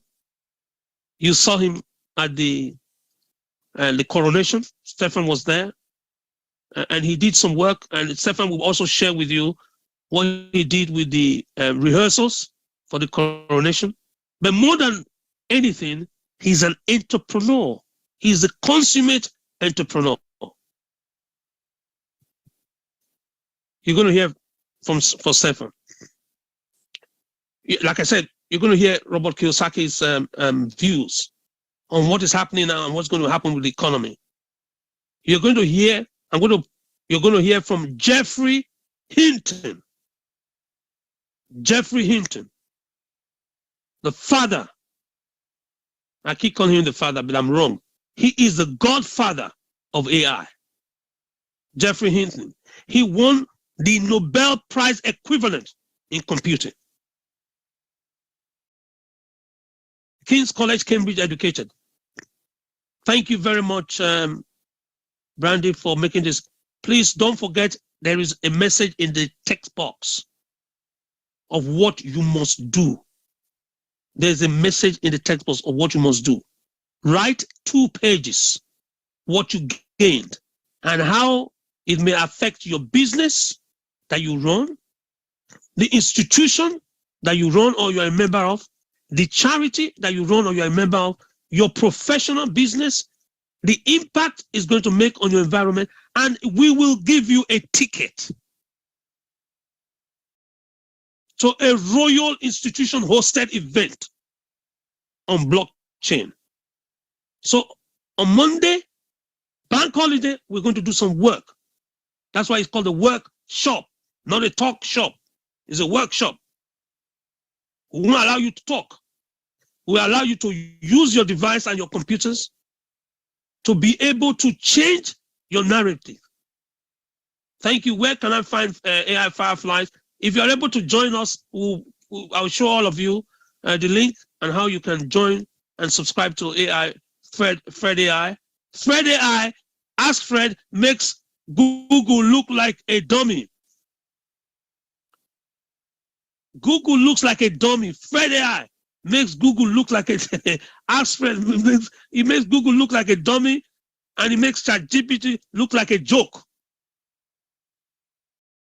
This is the truth, ladies and gentlemen. If you like, you can make a choice, but today you'll be given the opportunity to upgrade on your life.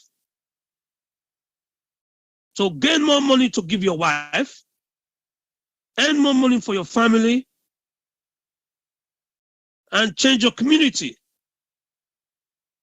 So please, I want to go into a session of the last session of question and answer, and then we'll close for the day. I want to thank you for your participation. I really don't want to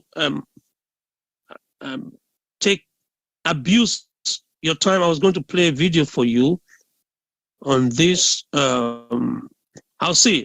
Please ask any questions based on what I've said so far. Clarity about bank holiday, what you are going to do on the bank holiday. Why you must learn to stop using pen to write. None of my staff use pen anymore. You can't use pen, you can't use paper. Why? Because there's a superior AI assisted tool.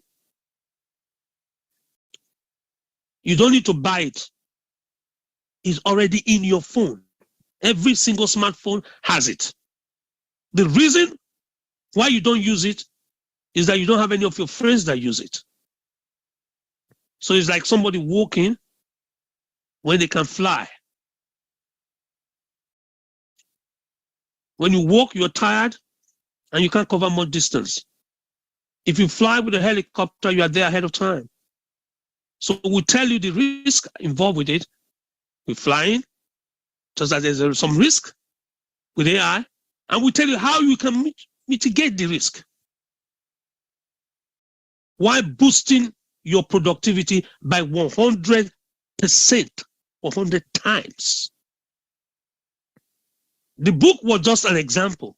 You can generate videos until the cows come home. You can have blog posts translated to multiple languages. With 2 lines of code, ladies and gentlemen, you can translate your entire website. You know, some of you now are doing business in one area and in one nation. So you're only doing business in the US, and therefore your website is in English. We will show you using 2 lines of code to translate your entire website into French. And you will now start getting customers from Quebec, French Quebec, French Canada. You get customers from Paris. You get customers from Guadeloupe. This is what my students have done. This is how they were able to quadruple their economic power. They went into new markets, and the only thing that was blocking their old markets was the linguistic barrier. We broke the linguistic barrier and had their products, their services, and their brochures available in German. So they were able to get German clients. Oh, is Christian on this call? Christian is not on this call. Christian, which of the platform are you on? Again, I will share his testimony with you. He came to London for one of our programs, German, and now has written a book in English. The floodgate that will open up to you. Just imagine if you have customers in other languages that are right now not involved. Right now, the product or services that you have may be required by somebody in China. But because you do not know Mandarin, you can't say ni hao, you can't say xie, you can't say xie jian. That Chinese market is locked from you. We will show you how to unlock it using AI. So that you now have a flood of Chinese customers coming or Chinese clients coming because you have what is called, you are speaking their language. Those of you that are Spanish, Española, you see that the market may not be available to you. We'll see how you can have a translation of your entire market in Spanish and give it available to them. So you broaden your market. And let me leave you with the last gift. Everybody here can have a website selling products that you have used. You don't have to make the products. Everybody here can have what is called an affiliate website. So I read the book by Barack Obama. I love the book by Barack Obama. I reviewed the book on Barack Obama, and I put a link on my page so that anybody that read the book will also be happy. How do you read the book? You get the book. When you click on get the book, I get paid for every single person that read the Barack Obama book. Let me show you. I need to quickly show you that. I mean, AI just extends your capability and makes you an instant multimillionaire. Instant. You're not doing any new work. You are just inspiring the AI to do more work on your behalf. Please, can you write that down? I'm not asking you to do more work. No. I'm asking you to inspire AI to do more work on your behalf. And everybody on the planet Earth will think you did all the hard work. Meanwhile, what you did was provide an inspiration for you to do this. And myself and my student, we did a book. Again, I'm telling you this book. Don't go and buy the book. Don't buy the book. It's a book I wrote, but don't buy it. I'll tell you why you need to, don't buy it. But I just want to use it to show you something. I'm using the book to demonstrate to you. A student of mine that is based in Africa, a senior manager in a power generation company, sat down with me, told me what their problem was, and then we came out with a manager training manual. I mean, how to train the managers of his company to do more. Please type do more on the chat. Type do more. Do more with less time and less energy. Please type do more. Let me know you're there. Let me show you this. I need to show you this. Just type do more. Look at what we did. The student of mine told me this and said they had problem, and we came. Okay, this is the one we're sharing earlier. Thank you for those of you that have seen it. I hope you've read it because you're a multi-millionaire. I know that. I'm not asking you. Because most of you are smarter than my students have become. Look at it. This is the one. This was in, what month was this? This is June the 5th, 2021. And you've seen this. He's the co-founder of Fireflies. And he's changed everything. Using a new algorithm. Algorithm is the big word for saying new formula. Fireflies change everything. This was somebody that was only an undergraduate student in 2014. And now he's a multi-millionaire. He's on his way to being a billionaire. Look at it. You need to see this, because when you see it, your low self-esteem, that's what I was sharing with you earlier, will completely change. That is Fireflies. Everything will change. Everything will change. Because, by the way, the government's now using Fireflies. So I said I was going to show you another opportunity here.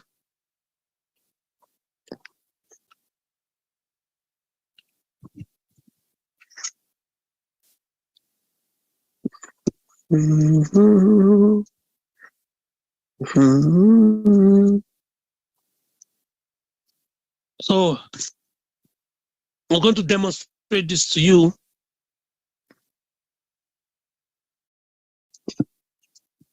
Online. Yes, this is it.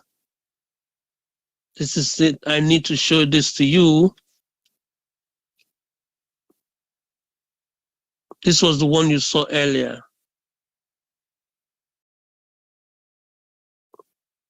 Okay. Okay, let me see this.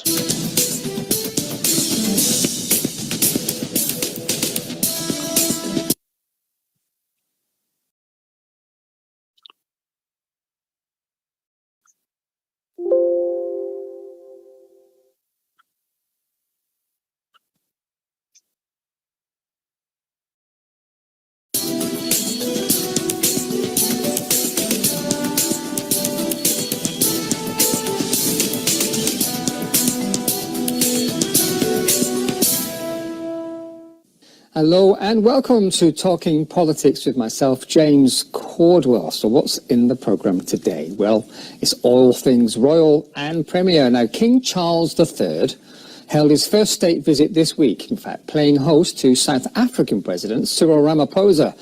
A full state banquet, a private meeting with the Prime Minister at number 10 and a visit to the Royal Botanical Gardens followed, where Prince Edward and President Ramaphosa toured the gardens in Kew here in London and listened, apparently, to talks about plants. Well, the visit came as Britain and South Africa announced a new health and science partnership covering vaccine manufacturing, genome sequencing, climate change and other areas too.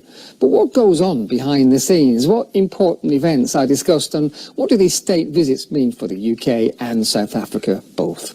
Well, earlier in the state visit, a royal banquet where King Charles and the South African president spoke. Take a look. It is only by working together across our countries and our generations that we will tackle some of the greatest challenges of our times. For instance, our collaboration in science and innovation is literally vital in order to protect our people's health by preparing for future pandemics. Perhaps, above all, we must find and implement practical solutions to the twin existential threats of climate change and biodiversity loss. In times of uncertainty and instability, a relationship such as ours is particularly important. We are urged and, in a way, compelled by our common commitment to peace, stability, democracy, and shared prosperity to work together to overcome the difficulties of the present and prepare ourselves for the challenges of the future. We look forward to strengthening the ties between the British people and the people of South Africa through areas such as tourism, sports, arts and culture. Your Majesty, when it comes to sport, I think it is perhaps best that I steer clear away from the upcoming match on Saturday. And even as we seated close to each other, it is best that you and I should steer clear of that and not talk about it. So the South African president talking about the football going on in Doha. But what else did the two heads of state discuss? Now, joining me on set to discuss these matters is our insider, the man with the inside knowledge, Professor Chris Imafidon. Welcome to the programme, Professor. Thank you very much for your kind invitation. Can you tell us your impressions of the pomp and ceremony of a state event and what was discussed between the two heads of state, do you think? Wow. It's always something that is jovial, something that is comical, something is always lighthearted.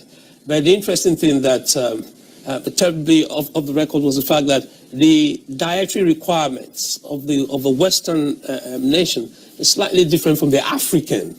You see, the African enjoys a lot of carbohydrate. There's a lot of burning of fats and activities.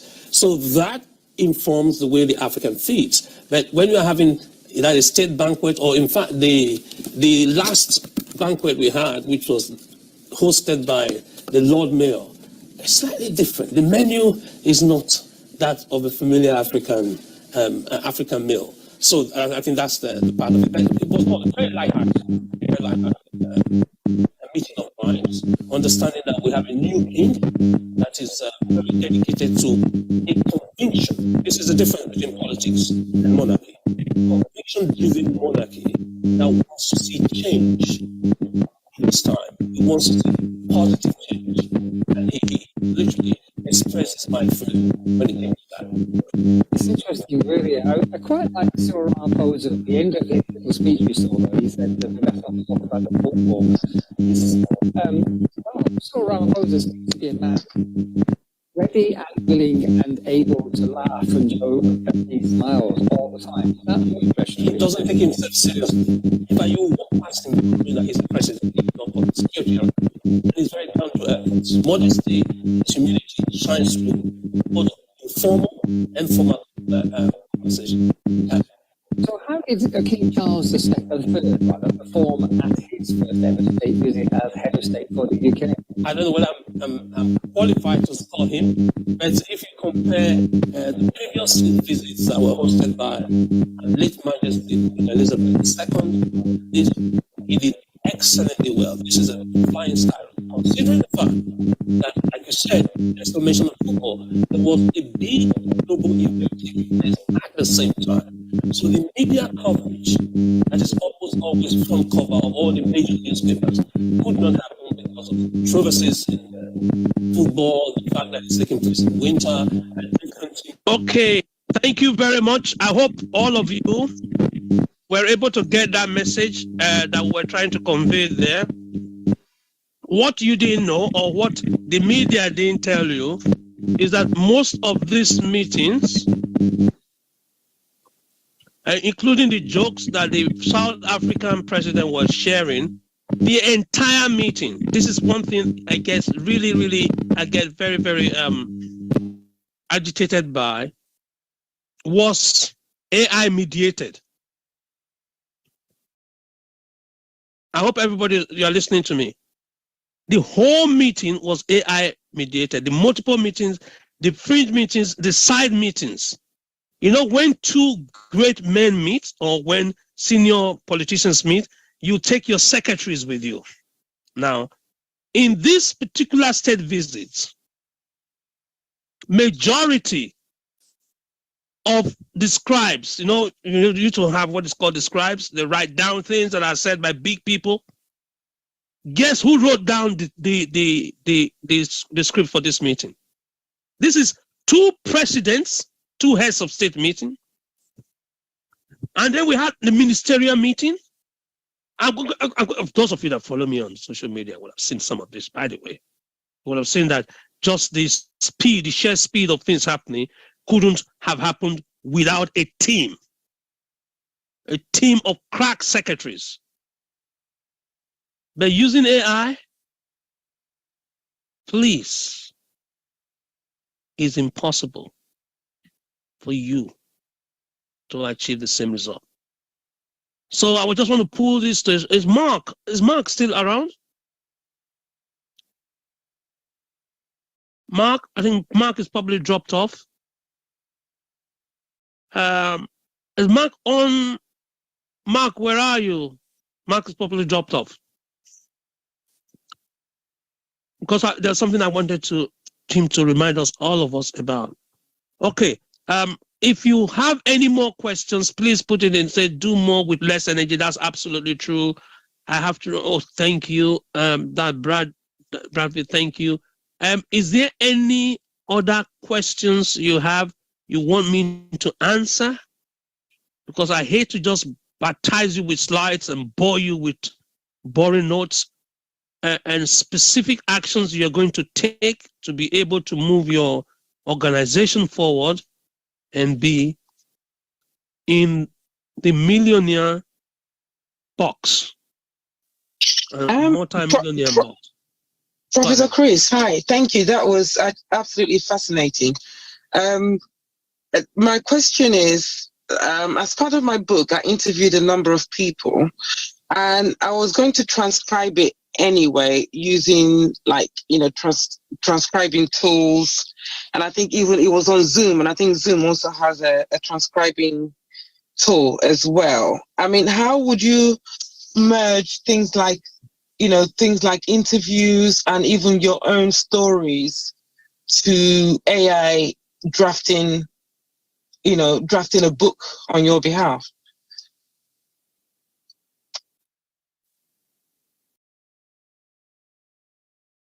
I wish you'd be around because we have a session on that on the bank holiday where we will in live, just like I'm doing now, demo how Fred will transcribe it, because the Zoom transcription has a lot of errors in it. Up to now, Zoom is not refining that because they don't see that as their core service. They don't see transcription as part of the deal. They just want to facilitate meetings. I understand that. But what Fred has done is refined it that even if you are transcribing medical jargons, Fred understands it and transcribes it for you. If you are discussing political jargons, it does it. If you now go to law, it does it for you. So I will advise you to use a specialist transcription facility that does a reversal. Reversal is text to voice and then voice to text. That's what you are looking at now. Be able to do that and use the ones that are tried in your niche or in your area, or train a generic one. I'm sorry to use the word train to everybody here because your AI gets trained, quote unquote. That means gets used to your accent. If you're speaking with a Scottish accent, it gets used to it. English accent, it gets used to it. So those are the nuances around massive transcription. And by the way, if I knew you were going to interview people, there's a way you can set it up in such a way that it will give you live transcription. So at the end of the interview, you hit enter and you give it to the person that you interview and say, sir, can you cross-check what I just wrote now based on what you did? And the person will look at it and think that you really wrote it. You didn't write it. It was your AI that transcribed the thing, and you give it to them. They'll read the document and send it back to you and say, approved.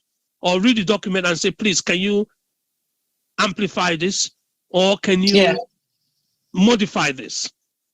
So it looks like a great candidate that can come on this program, but you've got to do the work, the homework of write. If you're able to write that, you probably might be able to benefit directly from generating your ideas into books as well using AI. Okay. I'll do the homework. Unfortunately, I won't be around on Monday, but I'd love to participate. And I think you said there's a virtual facility for that. Yes, there's a virtual class. Just hang on a minute. From what you said now, it reminds me, I don't know whether the conversation is online. There's a conversation I had with Stephen. Does everybody here know Stephen Hawkins? Yes. If you're on this call, you know Stephen Hawkins, just type yes, Stephen Hawkins. Stephen Hawkins. If you know Stephen Hawkins, I want you to go to your Google, type in Sir Stephen Hawkins, because he was my senior colleague in Cambridge. So Stephen Hawkins, and then Professor Chris Imafidon. And see, there was some, I don't know whether the video, they pulled it down or it's still there. Yeah,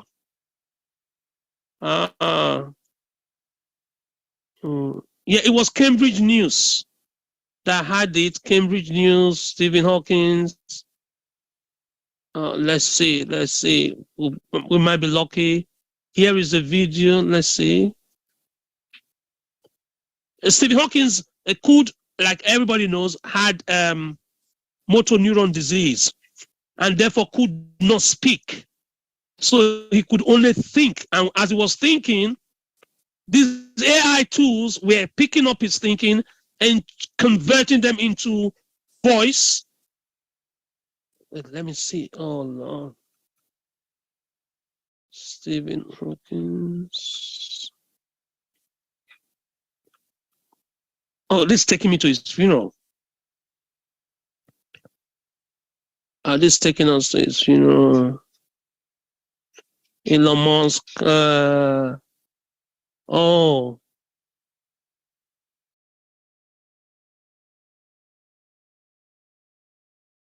It's taking us.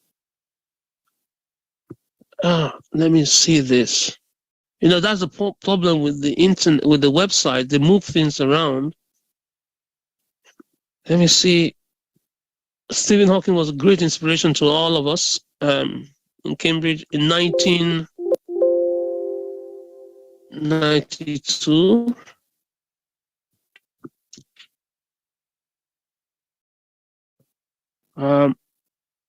The work we did, let's see how this goes.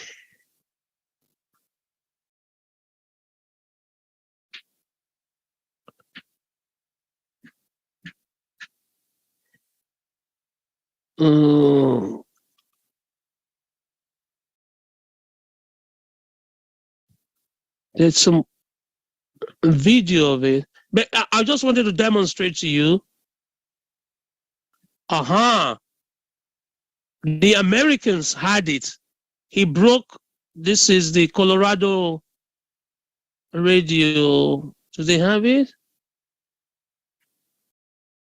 Colorado radio. They're still talking about his funeral. I'm talking about what he did in life. What he did in life.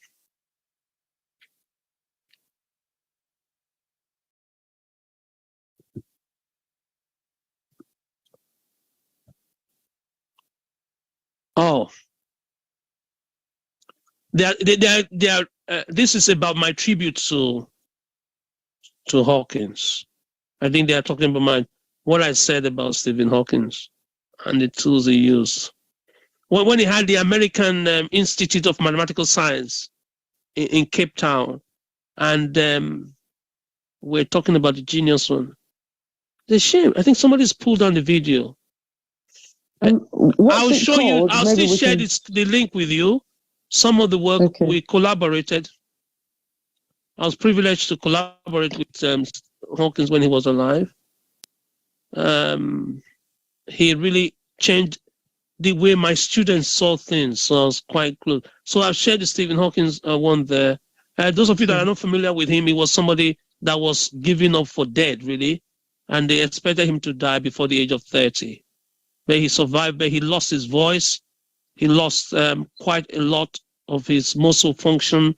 But because of that, we had to adapt technology to get him to speak.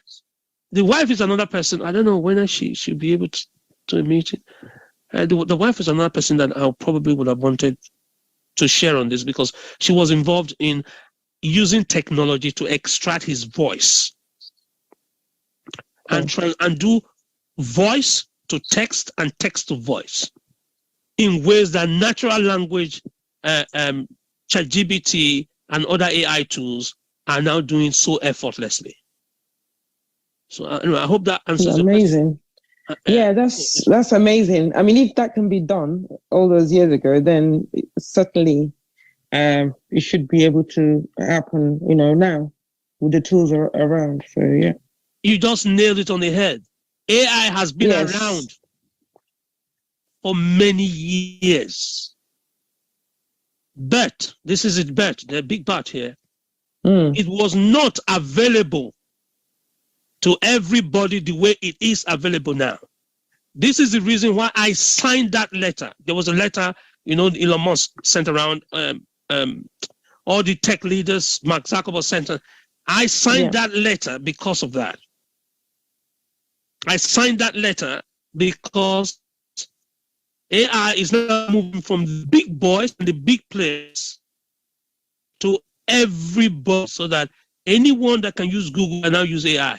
If that happens, it levels up the playing field. Therefore, the entire population needs to be reorientated and re-educated to know why you now need AI. It's just like if you ask my mother in 1960, nobody had a laptop. Nobody even imagined it. In the 70s, the big boys, the big companies were able to access IBM, were able to use computational power. In the 1980s, it opened up a little bit. The MOD was able to use computational power. Today, The cell phone you have that you are joining us with, the cell phone you have is 700 times more powerful than the computing power of NASA, the whole of NASA that put a man on the moon. So computing power is now available to everybody. That's how AI is going to be available to every single person.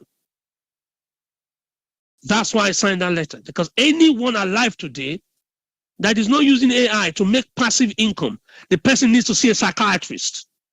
Period. I'm not choosing my word. Anybody in human form today that lives and eats and breathes and is not using AI to generate income over and above your daytime job or over and above your main business. If your AI is not doing a side hustle for you, go and see a psychiatrist. Because I have 17-year-olds, 16-year-olds, that means teenagers, people starting first year of the university. If I show you what they are doing with AI, I mean, you get annoyed. So why would you do things the hardest possible way? Because you've always done it that way. When you have the opportunity to upgrade, you have the opportunity to upgrade and do things differently,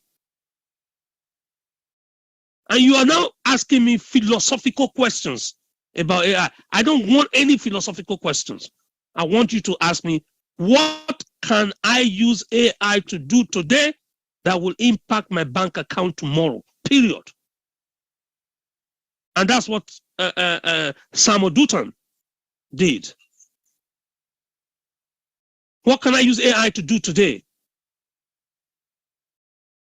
And he came up with that very interesting program that has now redefined my life, completely redefined my life,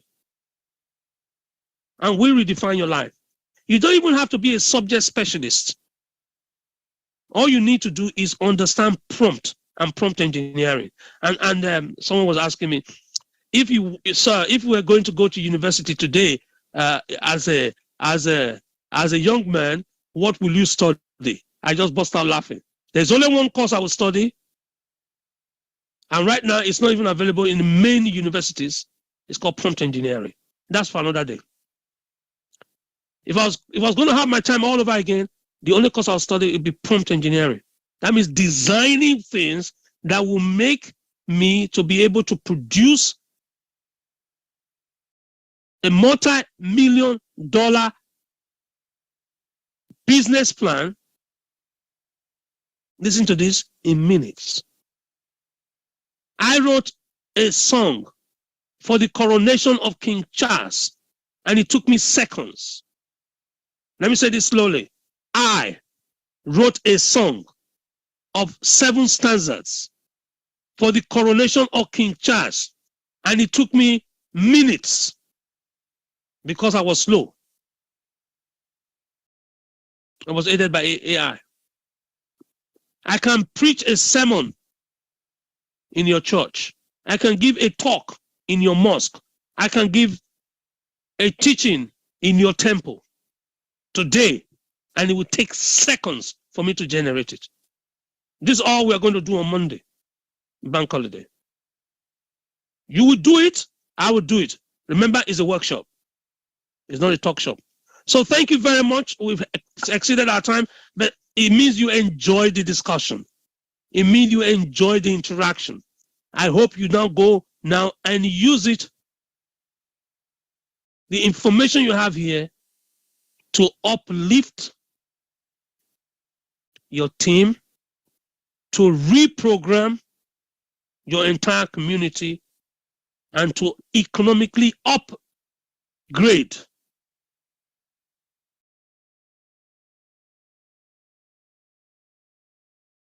every single thing you've done.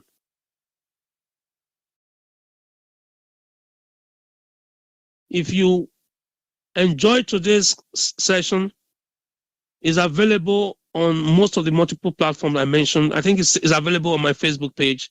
Please go and watch it again. If you have any friend that will benefit with them, share them with them again. If you're not on Twitter Spaces, I'm worried for you. Go get Twitter Spaces. If you're not on Clubhouse, I'm extremely, extremely disturbed. Go on Clubhouse and join the rooms that gives you the information that empowers you. If you are not on Instagram, again, I'm worried. If you don't know why I'm making this noise about social media, wait, let me give you a gift. If you don't know why, you just say, oh, why is he talking so much about social media? And let me just give you a gift now. So that next time, you won't ask anybody, why is he talking about social media? I'll give you a gift that you can give to any charity that you support. All right? If you worry, why am I so excited? Why is he so excited by social media? This is the reason. Because I did training, internal training for my students, and they got blessed by it, and they set this up on Eventbrite. This was done by my student, all done by my student. Let me show you. Share this.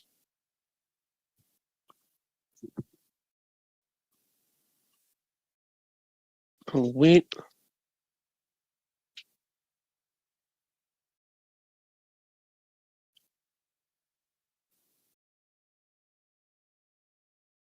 I'll give you a gift. You go on Eventbrite and then book on it, and you know how you can get $14,000 extra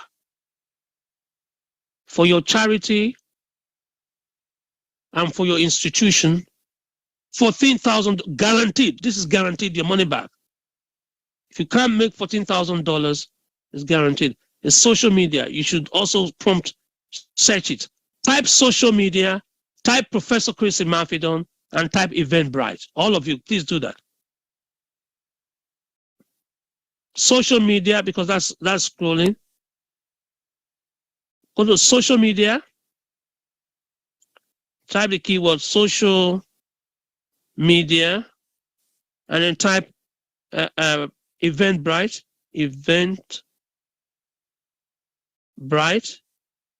and type Professor Chris Imafidon. There's an Eventbrite program that can clear all this thing. So if you are not on social media, if you are not using social media properly, you are losing $14,000. Guess how often? Every quarter. 14,000. If you can give that out, I have a charity I can nominate for you. $14,000. $14,000. That's how much you're losing.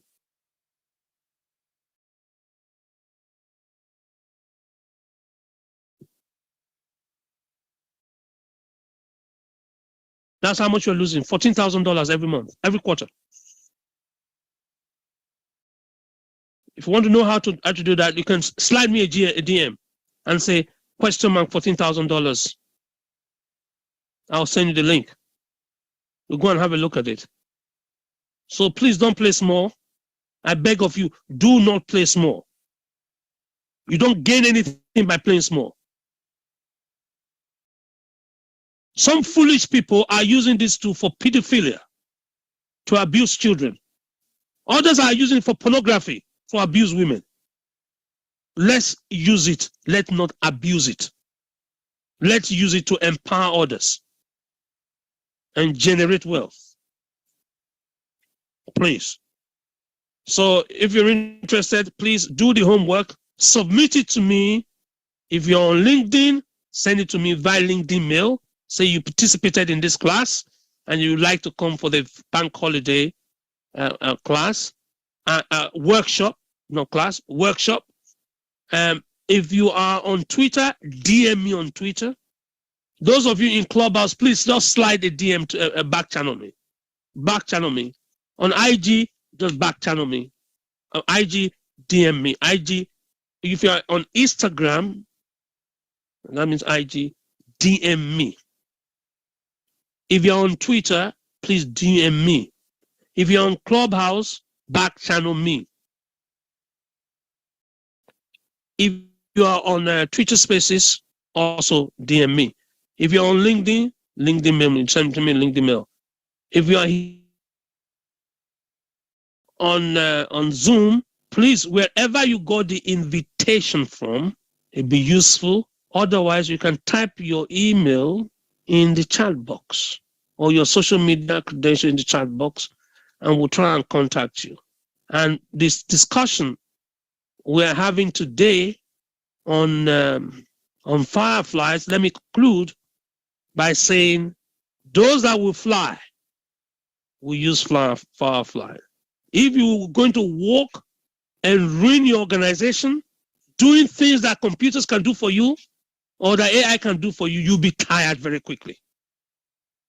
Some of you are doing twice as much work as you're supposed to do. Others are doing 4 times more work they're supposed to do. You got to allow fireflies to work with you to leverage your data across your functional teams and remove this idea of working in silos. People in sales department don't know what marketing is doing. People in marketing don't know what engineering is doing. People in leadership, executive don't know what's happening. People in legal department don't know what. No, you can't work as silos. That's what the Old Testament, like my RE teacher said. That's the Old Testament. We must move to the New Testament. We must move to the new era. And even if you're in Africa, the 5G has already hit Africa. So Africa, the so-called least developed continent on planet Earth, has now been given the opportunity to catch up because geography no longer matters. That's what matters. What you can see on the screen now, that's all that matters. We will revive the AI tools in them, install them, and use it to change the narrative. This is what matters. All of you on this call, grab this now. This is my LinkedIn contact details. This QR code, you guess, was generated by AI. So I want to thank you for your time, and I look forward to seeing the work you've done and assisting as many people. I would love to be assisted. That is the greatest thing I can share with you. That is the biggest thing I can share with you. There are 20 million jobs in AI that is on field and is predicted to be on field until 2025.